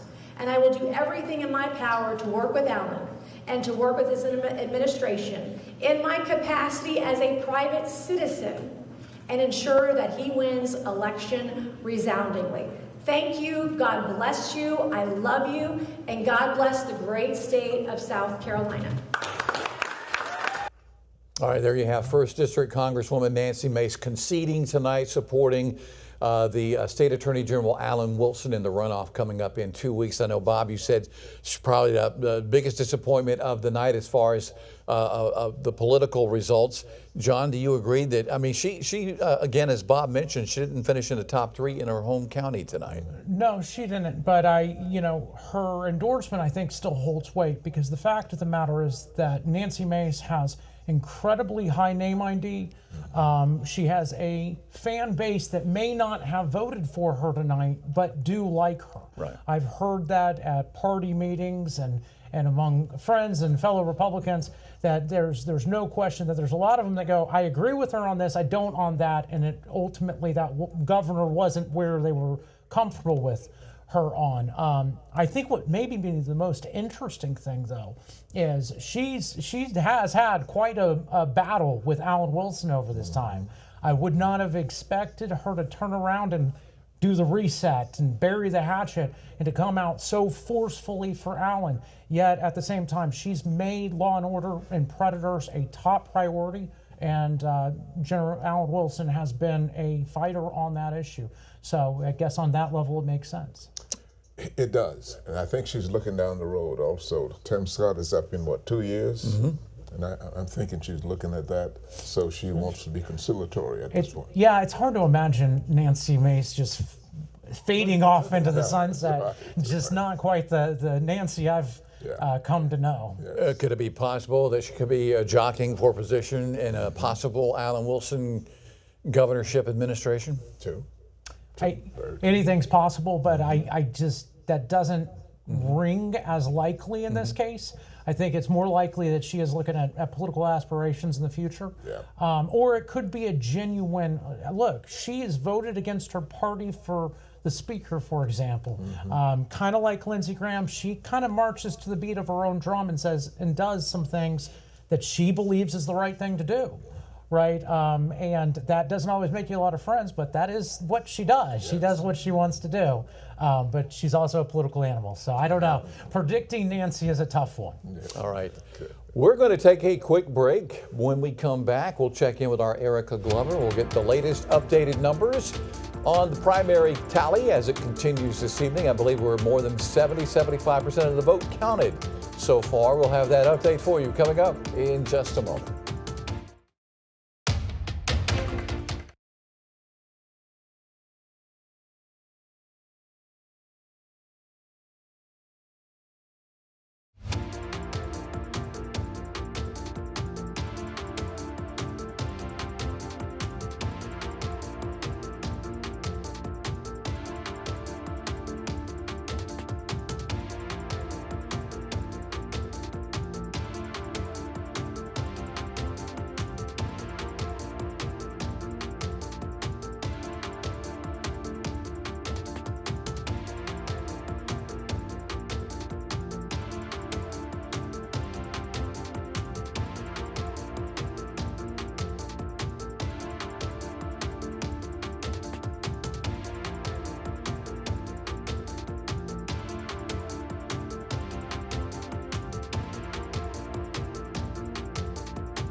Welcome back to WLTX Plus on this busy primaries night, on this Tuesday night, where we are busy tracking all of the latest votes right behind us here. Now, earlier tonight, not too long ago, we heard from Pamela Evette. She is now going to be in a runoff in 2 weeks from tonight against Alan Wilson. Well, now we're also getting a statement in case you missed her up there at the podium speaking. And I'm going to read part of her statement shared with us. In 2 weeks, she wrote, we're going to win this runoff election. And she goes on to write, this is just the beginning. We are going to eliminate the income tax. It's your money. It belongs in your pockets, not Columbia's. Pamela Evette also goes on to write in this statement, we are going to slash property taxes because no South Carolinian should ever be taxed out of their home. We are going to pass full universal school choice to give South Carolina's next generation the best education possible. So again, we heard from Pamela Evette. I'm just reading portion of the statement that she is sharing now with voters. And she, of course, thanked everybody for their support. And she talked about what is going to be happening next. We are working on getting some updated sound from when Jermaine Johnson on the Democratic side in the race for governor, he won, but also he was speaking earlier tonight. We're going to work on getting that sound. That way you can hear him get up there and thank who he wanted to thank, but also talk about next steps when it comes to this race for governor of South Carolina. But let's talk about the numbers here because most of the races are now being called. So look at this one. We know there's going to be a runoff here. It is between Stephen Goldfinch and David Stumbo. It is for Attorney General. We had our Kiki Gushu. She was out there giving us live updates when this was all happening. And now we know there is going to be a runoff for this particular race as well. When it comes to Secretary of State Democratic tickets, Jason Belton coming in at 50.6%. And then we have Winter right behind with 49.4%. You still see here the reporting number is not at 100%, so these numbers are still coming into our newsroom. When it comes to Education Superintendent, Democrats, Sylvia Wright, 61.6%, Lisa Ellis at 38.4%, but we're still waiting for more numbers to come in for this as well. And then we have Ag Commissioner GOP primary, Cody Simpson at 38.1%, Danny Ford at 37.6%, Jeremy Cannon 13.7%, and then Fred West at 10.6%. Those numbers still coming in. State Treasurer, Democratic, Vincent Coe at 56%, and then Trav Robertson at 44%. And we also talked about the race for Senate GOP primary, Lindsey Graham taking that spot at 57.4%. Right now, though, we are going to be checking in with one of our reporters, giving us live updates as to what's happening as we speak. And there she is, Kiki Gushu, giving us an update. We were just talking about you, Kiki. You were talking about a runoff election that's going to be happening in about 2 weeks or so. Right, Erica. That is the GOP Attorney General race. And there's going to be a runoff between Stephen Goldfinch and David Stumbo. Now, both are Republican candidates, hence the GOP, and they will be running off in 2 weeks. So I asked State Election Commission Director Conway Belangio about what this means. And he told me and gave me some information on what a runoff means for the two candidates and for the voters. Take a listen. In a primary, a runoff is necessary when a candidate does not receive 50% plus votes. In other words, 50% over. 50% even doesn't usually cut. It's got to be more than 50%, but it could be 50% plus one vote, maybe even a half a vote if things work out that way. But usually it's 50% plus one vote in order to be nominated as a candidate. And again, there were 3 candidates running for the Attorney General GOP spot. David Stumbo and Stephen Goldfinch will be the runoff. David Pasco did not make it into the final runoff. Again, if candidates don't have 50% of that vote, then there needs to be a runoff, and that's what happened in the case of Attorney General in the conservative race. Now, I'll be bringing you more information from here at the South Carolina Election Office as races continue to be called. I'm live in Columbia. Kiki Gushu, News 19 WLTX. Back all to right, you. Kiki, thank you so much for giving us all the information there. A lot of folks are asking questions about how this process works, and we are here on your side making sure that you are in the know for when you head off to vote in that runoff election in 2 weeks. Let's also talk about the U.S. House. We told you earlier, but if you're just now tapping in, Joe Wilson taking the top spot at 73.9% for the U.S. House District 2.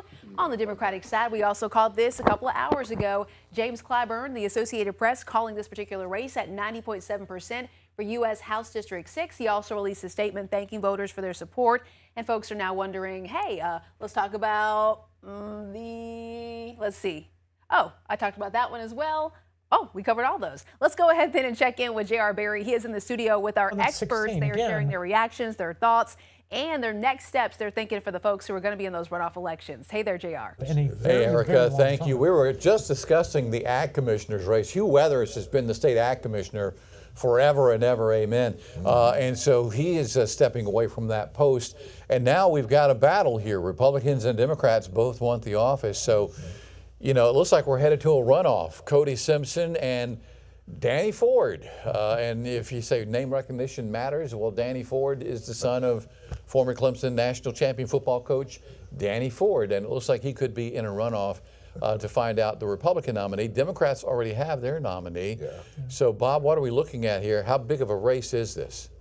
Well, the runoff, it's very close. I mean, it's going to be, again, a very competitive runoff. Cody Simpson has the endorsement of Donald Trump. Danny Ford has the name recognition that goes along with being the son of a famous football coach. It's interesting to see, a down ballot race like that where Commission of Agriculture, really not a lot of people know what that commissioner does. I mean, while Weathers there, he's obviously done a lot to, South Carolina, farm to table, using certified farm-grown products in South Carolina. But again, what are the issues and how do you differentiate those two? It's one of those things where, again, the winner of that runoff is likely to be the strong favorite going into November. And Cody Simpson with the backing of President Trump in this race. Yeah. What are you hearing about this? Well, one thing is it does point out just how hard it is to get messages out for down ballot candidates across the whole state. In addition to having Henry McMaster's support and President Trump's endorsement, Cody Simpson also had the largest war chest at the top. But again, that's all just wiped away in a moment by being the son of a famous football coach, right? Yes. And that most voters probably have absolutely no clue other than those couple things, which one they were voting for or why. Why is a better way to put it. All right, Mr. Felder, we're going to switch gears, and we do have some sound from Jermaine Johnson, the winner of tonight's Democratic gubernatorial race. We want to take a listen to Johnson's comments, and then we'll get your reaction. Let's take a listen. It means everything to me right now. This is a monumental moment for not just for me, not just for my family, not just for my volunteers, but for the state of South Carolina. The state of South Carolina, they spoke up. They said they wanted something different. They wanted change. And I'm just excited just to be a part of a historical movement. Speak about you mentioned in your speech, we made history. Speak about being part of that history and just how much that means to you here in South Carolina. I mean, it means everything to me. We know that the very first African American to be a nominee for governor was Theo Mitchell, and that was in 1990. And we haven't had one since. I'm now the second African American nominee in the history of South Carolina. That's history. And I mean, it's just an amazing thing to be able to show young people that they can do amazing things in this world. And I'm just happy to be that example for them. Talk about the representation that you have for those young people, because that has been a big thing. Education has been something that you stood tough on. You had a rough upbringing, and now you're here. It's got to be a long time coming. Talk about that. I've been homeless in my life. I went to 7th grade high school. My brother was murdered. I lost another brother in a car accident in 2015. That's why I retired from basketball. I never thought in a million years I'd be standing here as a nominee for governor of South Carolina.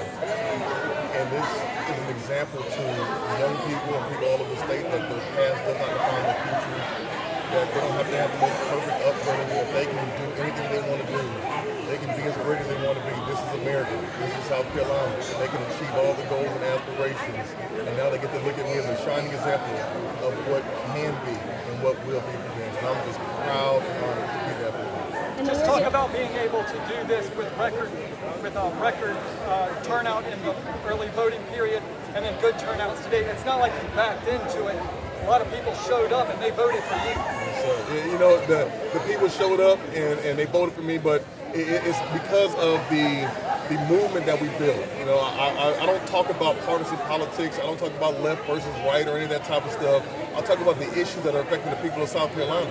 And people are tired of the divisive rhetoric. They're tired of the not being able to have Thanksgiving with their families or Christmas with their families. They want to get back to the basics. They want to talk about the kitchen table issues. And that's how I've always been. I've been that way at the State House. You can ask any of my colleagues at the State House what type of person I am, and they'll tell you I don't play politics in people's lives.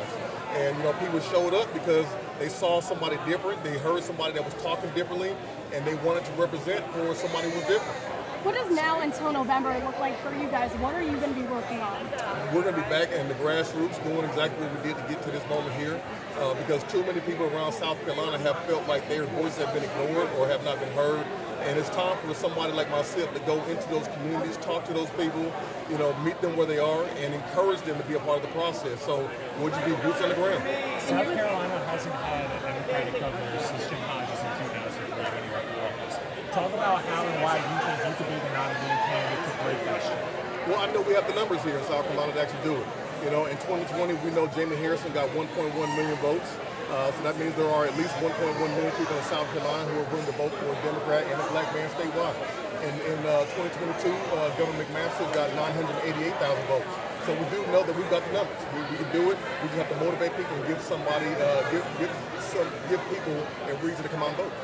As we're in the climate now with what happened with service climate voting, with that rolling, I know you were out there supporting. Can you talk about your mission outside of the USC when you look at cases like that? Well, you know, I want the people of South Carolina to know that that could have been my son.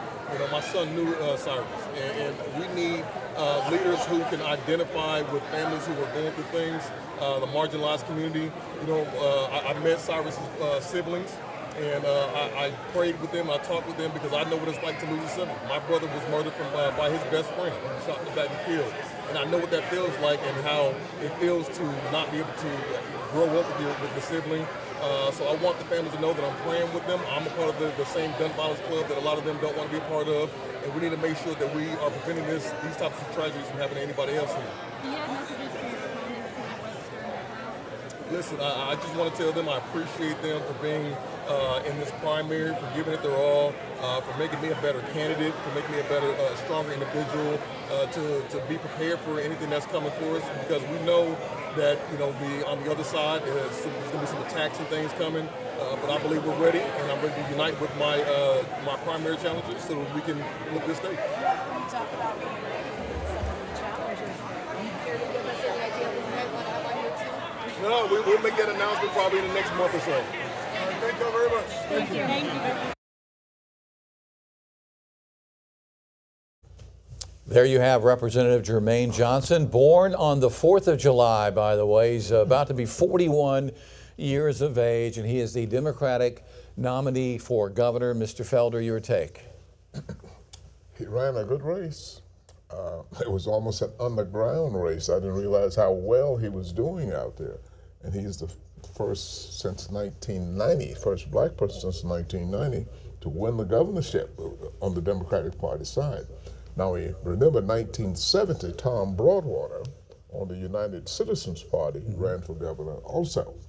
But this is the first time since 1990 to have win the statewide primary for governor. So. He is a member of the South Carolina House of Representatives, in case you didn't know, House District 52. Also a former basketball player. He's rather tall. He played college ball in South Carolina, and he played some professional basketball as well. John, what did you make of his remarks tonight? He said at one point that Jamie Harrison proved 6 years ago that South Carolinians are willing to vote for a black man in South Carolina for statewide office, but you got Jim Clyburn in office as well in the 6th district. I'll go a step. Tim Scott also. I was about to say, I'll go a step Scott, further. yeah. We elected and re-elected a black man in Congress, just the other party. So yeah, we absolutely, as a state, we absolutely are more than happy to and willing to elect a black man to the governor. We haven't yet since Reconstruction.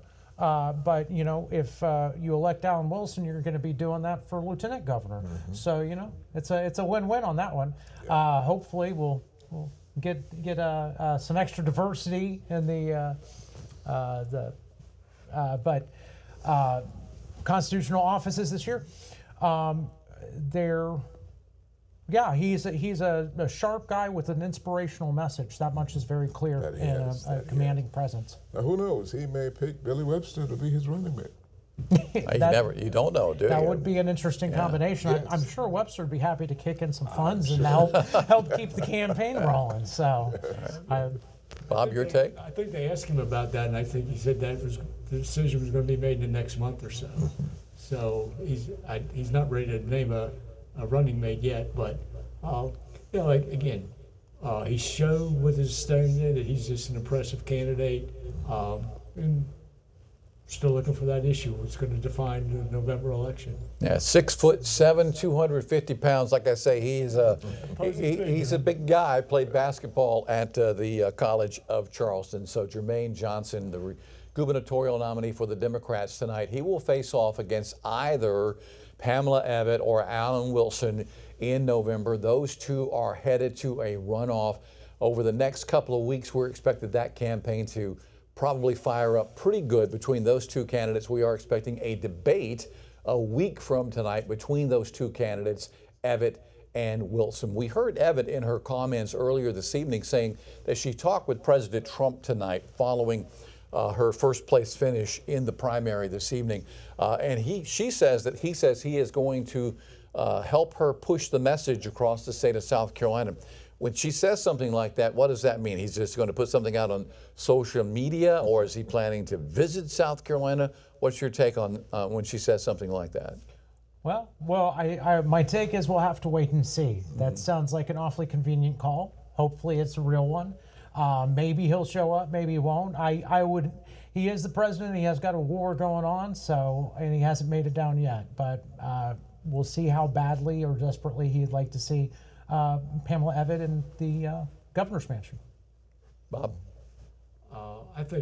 I do not think he'll come visit the state. He may put out something on social media. He may appear with her in a commercial that they might make over the next couple of weeks. But I don't see him putting a lot of resources into it because I don't get the impression that there's a lot of animosity between President Trump and Alan Wilson. And so it's like in her comments, Evatt came out very sharply against Wilson. But I'd be surprised if he made a visit to the state. I agree with Bob. It's hard for me. What does it say if you have to have the president come down and the endorsement is not enough to go ahead and get you across the line as lieutenant governor? If he wouldn't come down now or any other point during the campaign, again, there's a lot of rumors of backroom deals going on with that endorsement to start with. It just seems really hard for me to imagine that he's actually going to do anything more than a true social post. Looking at go ahead, Bob. I was just going to say, the point you made earlier, if that endorsement for this race didn't push her over the top and get her to 50% or at least get that margin much higher, how does that play in just reinforcing that endorsement? Yeah. Looking at the vote totals tonight, I've been doing some math here, just sitting here watching the Republican numbers come in, the Democratic numbers come in. I believe we're right at about 700,000 votes counted so far tonight, with about 20-something% of votes left to count. We could be pushing 900,000 to 1 million votes before all is said and done across the state of South Carolina. We have 3.8 million registered voters across the state. That's a pretty good voter turnout for a primary. Absolutely. Particularly in an off-year election. A non-presidential year, exactly. Which I think that goes to point to, again, how significant this election is and the major change we're having for the first time and well over a decade of our constitutional offices from governor on down in multiple cases. It's going to be the first change that we see in some of these offices in 16 years, more than 16 years potentially. So it is a big election for good reason. Right. Well, if my math is correct, Sumter County math, it could be 20 to 25% of voters headed to the polls today, Bob. I think if those numbers hold for the last 20%, it could be about 25%, which is really excellent for a primary election. Right. Which, in contrast, we have had recent, like the last one would have been almost half that, and so that's a big swing there. Big numbers. All right. Speaking of numbers, Erica Glover is in Studio A tonight. She has been watching those numbers come in all through the evening. I know there's still a few races undetermined tonight, the Ag Commissioner's race and a few others. Let's check in with her inside Studio A now. Go through all the numbers for us if you can tonight. Just show us what we've got out there tonight, Erica. All right, now keep in mind, JR, there are several races that we are not showing right here on this particular storyteller board for you, but we are sharing the updates over on WLTX.com. And then at 11 o'clock, we're going to have a deeper dive into those races that you're not seeing behind me here. But you talked about the Ag Commissioner for this primary race. And right now I'm seeing the most updated number is going to be Cody Simpson, still at that lead at 38.1%, but a very narrow lead because Danny Ford is right behind here at 37.5, followed by Jeremy Cannon at 13.7, and then Fred West at 10.7. The reporting number is still not at 100%, but it's getting closer. It's at 80.2%, but again, this is for the Ag Commissioner race that we're talking about tonight. A lot of the races that we have in this storyteller right here behind me, that's what we call it here, we have already talked about extensively. But let's talk about the state treasurer for the Democratic primary, Vincent Coe at 55.9%.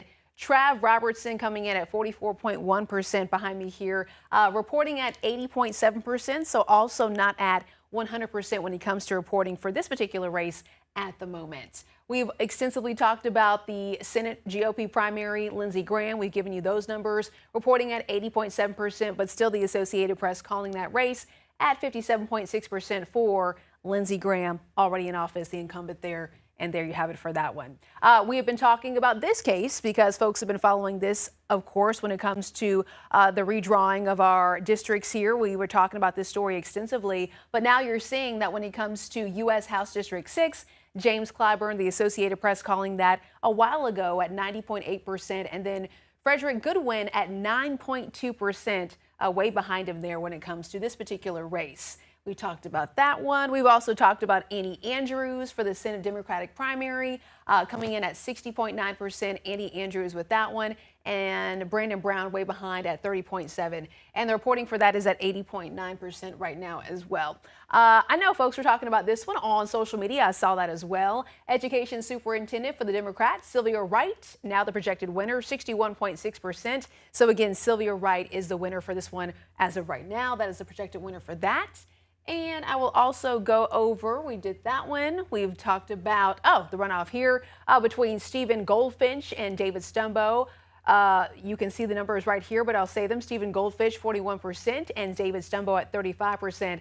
This is going to be a runoff election that's going to be happening. We had our reporter out there, and she was talking about what does it mean for this particular race? It means a runoff election. That is exactly what it means. We're going to work on getting some more updates when it comes to different races to share with you. But again, a great resource if you're looking for a particular race is going to be WLTX.com. My producer is also double checking with me in the back. I want to make sure I hear y'all. Are we tossing to another reporter? Okay, so we're going to toss back to break, and we'll be joining you in just a moment. So stay with us right here on WLTX Plus.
All right, welcome back. 10:30, 3 hours into our live coverage now on primary night, and we're being joined by Bob Olendick, John Parker, and Jim Felder as we continue to talk about the primary. And now we want to talk about what pushed people to the polls today, because it looks like, John, we could see a 20 to 25% voter turnout for an off-year primary. So Why do people go to the polls? Absolutely. Well, huge turnout beyond the importance of these positions. You know, there are definitely some issues that have been driving the election this cycle.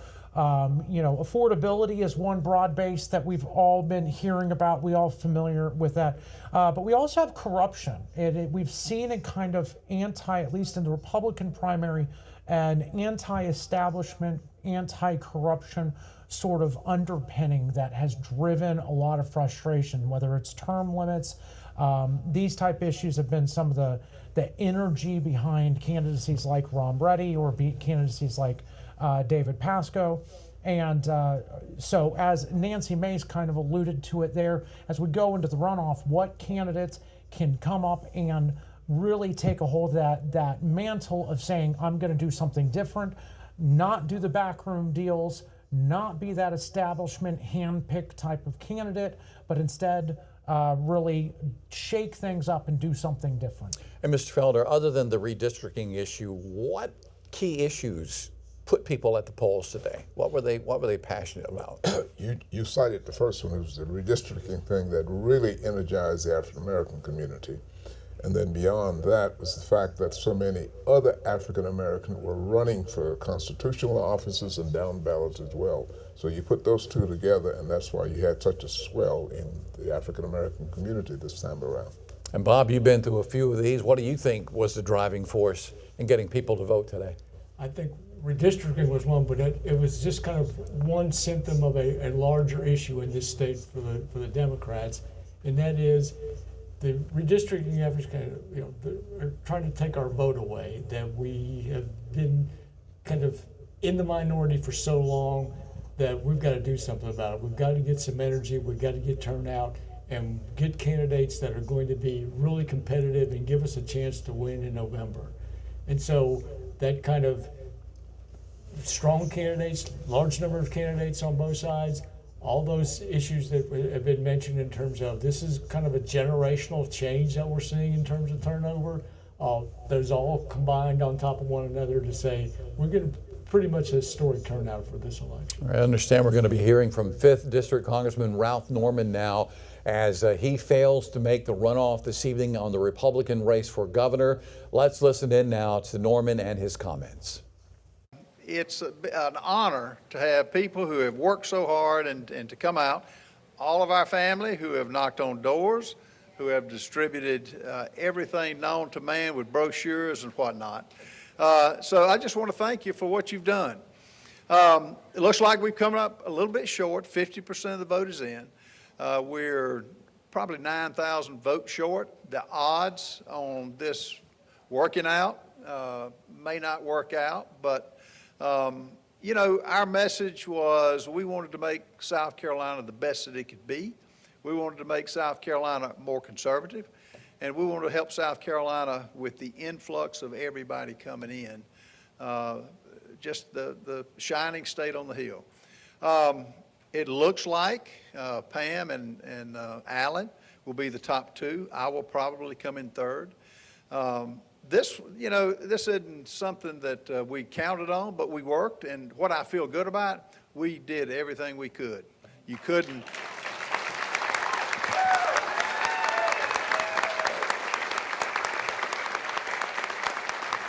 And, you know, we left it all on the field. We really did. It was, you know, politics is not a sure thing, but I'm happy that we were in, because it's a group effort with each one of you and the family. We were in this fight.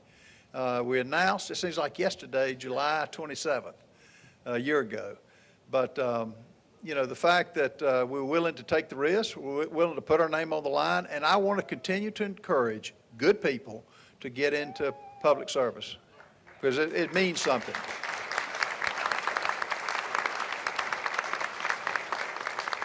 Now, I want to introduce a face that you will hear and a family that you will see years to come.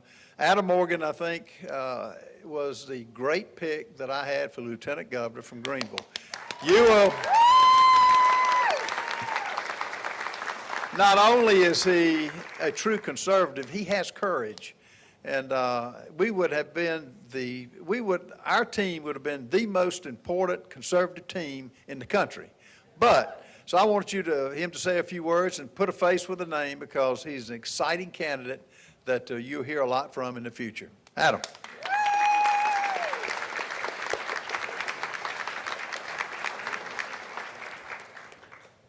I mentioned to some friends earlier that I don't think that I will ever have the honor to run on a ticket with somebody as honorable as Ralph Norman. And, you know, sometimes people put their hope in elections and hope in all sorts of different places. But I was thinking of different people that you see come and go in politics. And you know, most people spend whatever time they have and they leave, and nobody really notices. Nothing really changes. But this gentleman, every arena he has served in, he left fundamentally different. The State House, Congress, it knew Ralph Norman was there, and it is now better and stronger than it was before he came in. And the ticket, when he announced for governor and his entire race, and even tonight with the results, it is historic for the state of South Carolina. We have been desperate for strong conservative leadership for decades. He offered his name in. He absolutely would have been, and I will say still will be, the strong leader that South Carolina needs. Because one thing I've learned about Ralph Norman, he weighs in even if it's not his specific role. You know, I've said this on the campaign trail. Ralph Norman's been acting like the governor of South Carolina for a long time. He has, using his congressional platform. And I know he will continue doing that. I know I'll continue doing that. Why? Because we have a whole lot of people and their future's on the line. And we will continue to fight, and we will take this historic run and his trailblazing work, and we'll build on that, because we have a state and a nation worth fighting for. And I know that every single one here and people watching, if you watched his race and his career, I know right now you are very, very proud of the service of Ralph Norman.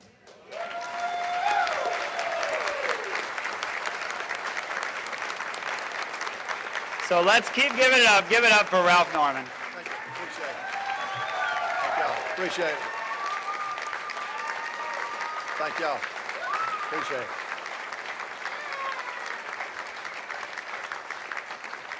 Well, I tell you, something good will come out of this. I know it will. And for the young people, we've had a great group of young people that have worked with me on this campaign. It has been a joy, and we will hear from the young people that put their time, their tithe, and their talent into not just my election, but helping this state be the best it can be. That will continue. We've got a great group of people that work with me in Congress, and I will continue to be there until January 3rd of 2027. Y'all are welcome to come to I was telling some police officers to bring their families up, because Elaine will show the White House, and I'll continue to take young people on the floor. So we'll continue to contribute. We'll continue to be to strive to be the best that we can be, and something good will come out of this. I firmly believe that. Thank each and every one of you. Y'all can stay as long as you will, and something could change, but it's not looking good, but something could change. So I'm not conceding yet. I'm just saying let's let the numbers play out. And but I just want to, from the bottom of my heart, thank each and every one of you for what you've done for me, our family, and ultimately for the state of South Carolina. God bless each and every one of you. All right, there's 72-year-old Ralph Norman. He said he's not conceding. That was recorded earlier. Again, he will not be advancing to the runoff in the race for governor on the Republican ticket. Quickly, before we get to our Josie Frost reaction from the three of you from Ralph Norman. Bob, we'll begin with you. Well, I think it was generally just a nice concession speech. He really didn't come out in support of running the top two candidates, and he really spent most of that time giving it to his lieutenant governor running mate, trying to maybe set him up for a future political race. Yeah, what a clear passing of the baton. This was Ralph Norman's been, and this was one of the things he took a hit for. He ran on term limits, and yet he's been a politician for over 20 years. And so what a clear statement of like, well, this was my last shot, and now it's time to pass the baton to the next generation. That's my consideration also as to what he's doing there. So you will see a lot from this young man, I guess, in the future. Adam Morgan. All right, our Josie Frost is standing by as our team coverage continues here on primary night. Josie? JR, it was a high-energy night here at Market on Main in downtown Columbia as Alan Wilson took the stage and claimed victory as he is headed to a runoff against Pamela Yvette. Now, we were here as Wilson gave his victory speech and talked about the next 2 weeks, which he say are going to be a mad dash to these runoffs. So I want to tell you a couple of the things that he talked about when he was going into this speech tonight. He talked about making living more affordable here in South Carolina. He said he wanted to make the governor more accountable to the people. And he touted something that he said many times, which is that this is a job interview and that the office of the governor does not belong to the governor himself or herself, but it belongs to the people. And he touted that again. Now, he's thanked other candidates. He has urged people who supported the candidates that did not make the runoff to come to his side. Now, Pamela Yvette, on the other hand, we listened to her speech as well. She did take several jabs at Wilson. She called him a career politician and said that he doesn't take a stand. She also touted her Trump endorsement and called herself a steel-spine conservative. She talked about slashing property taxes for South Carolinians, and she also promised to fix roads and fund school of choice options across South Carolina. Now, I have a clip here from both of them earlier this evening. Take a listen. I'm a 30-year combat veteran and a career prosecutor. I have fought in the courtrooms of this country for our constitutional rights and to put violent criminals behind prison, and I have fought on the battlefields of Iraq to defend and protect our Constitution and our way of life. I will bring that same courage, that same conviction, that same passion, that same desire to fight for you to the office of the governor if you will give me the chance. And we are going to stand up for conservative voices and conservative values.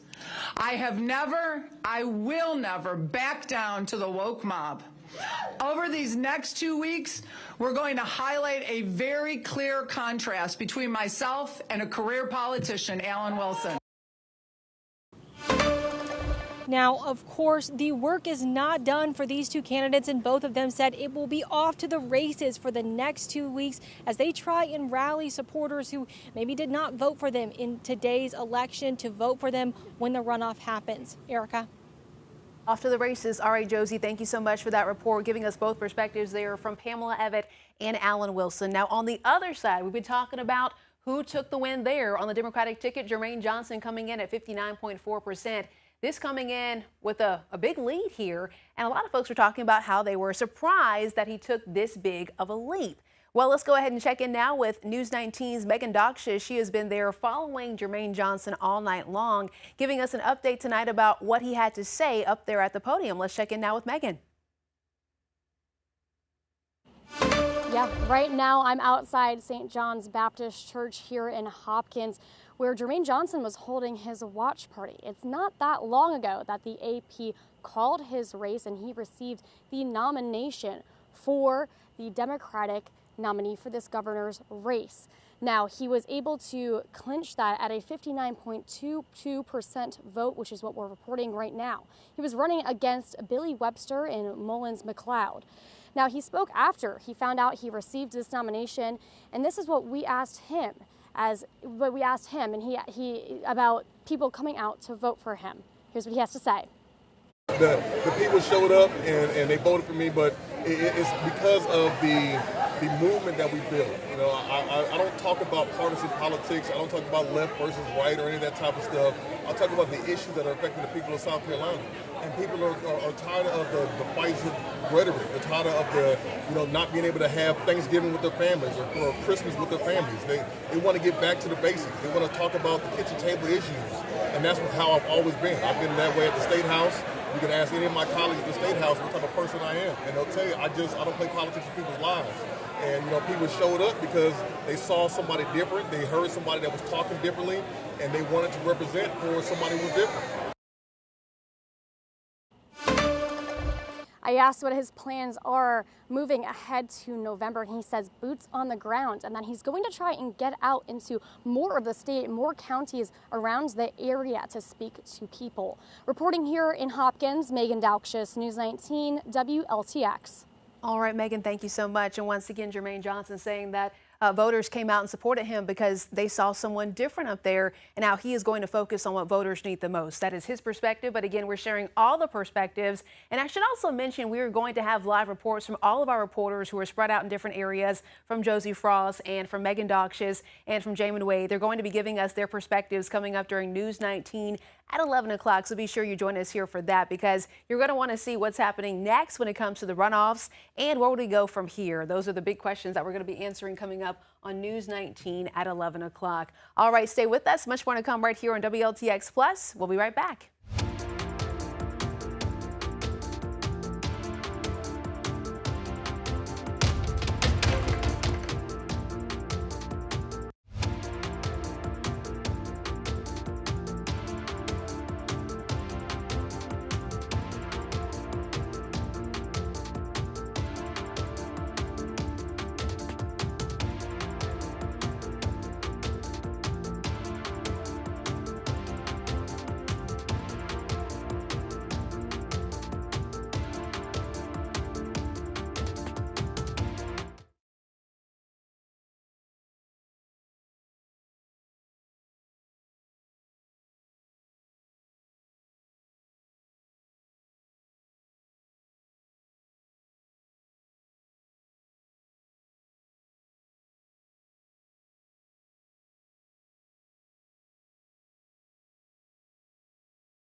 And welcome back. We continue to talk about primary 2026, the voter turnout, the winners, the losers, the biggest surprise, the disappointments. We've got it all for you here. We've been talking about it all evening long. I heard Pamela Evans' comments about 10 minutes ago here in our coverage. And I said jokingly to the both of you, what happened to Ronald Reagan's 11th commandment with Republicans? Thou shalt not speak ill will of another Republican. I think they suspend the rules for the commandments during the runoff. She definitely came out swinging and forgot that one tonight. I do always struggle, though, when I hear her say that.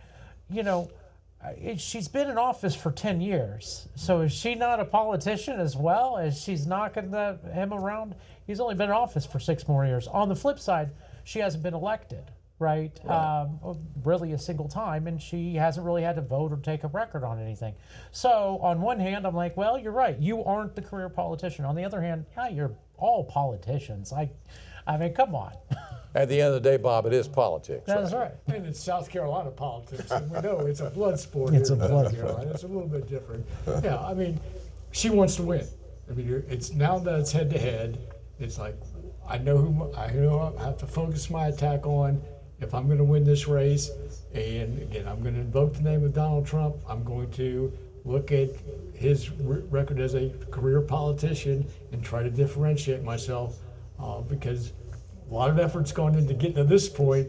I don't want that to be snatched away in a runoff. Right, Mr. Felder, Democrats seem united tonight. Yeah, very, very much so. I think she also was taking a few pages from Donald Trump's book, you know, scion of the Republican Party. But anyway, it's going to be a tough race between her and Wilson. It's going to really be a tough race. But I think he's going to win. Well, are we making predictions now? But we'd love to run against her. I know y'all would. Again, I'm going to stick with when it's these close races, the second place finisher, and especially as you're going in, the momentum absolutely feels with Alan Wilson tonight to me. Just the inspiration, the energy of the crowd there, having multiple candidates immediately out the gate endorsing him, and him having that unifying, reaching out across the voter and the electorate against somebody who starts swinging. The swinging felt like desperation and not a position of strength from a front runner. All right, we have about 4 or 5 minutes left here in this portion of the broadcast, and then we have News 19 at 11 coming up. And I know we probably covered this earlier in the evening, guys, but for viewers who are just tuning in, Bob, I'm going to begin with you. If you can, tell me your biggest surprise of the evening and the biggest disappointment of the evening. The biggest surprise of the evening was Jermaine Johnson and just the magnitude of his victory across the state. The biggest, I guess, disappointment in terms of a candidate was, I think, Nancy Mace, that her showing just was not what she expected. And John? Biggest surprise, Jermaine Johnson, without question. That was would have expected a runoff here in that race and to win outright with big numbers.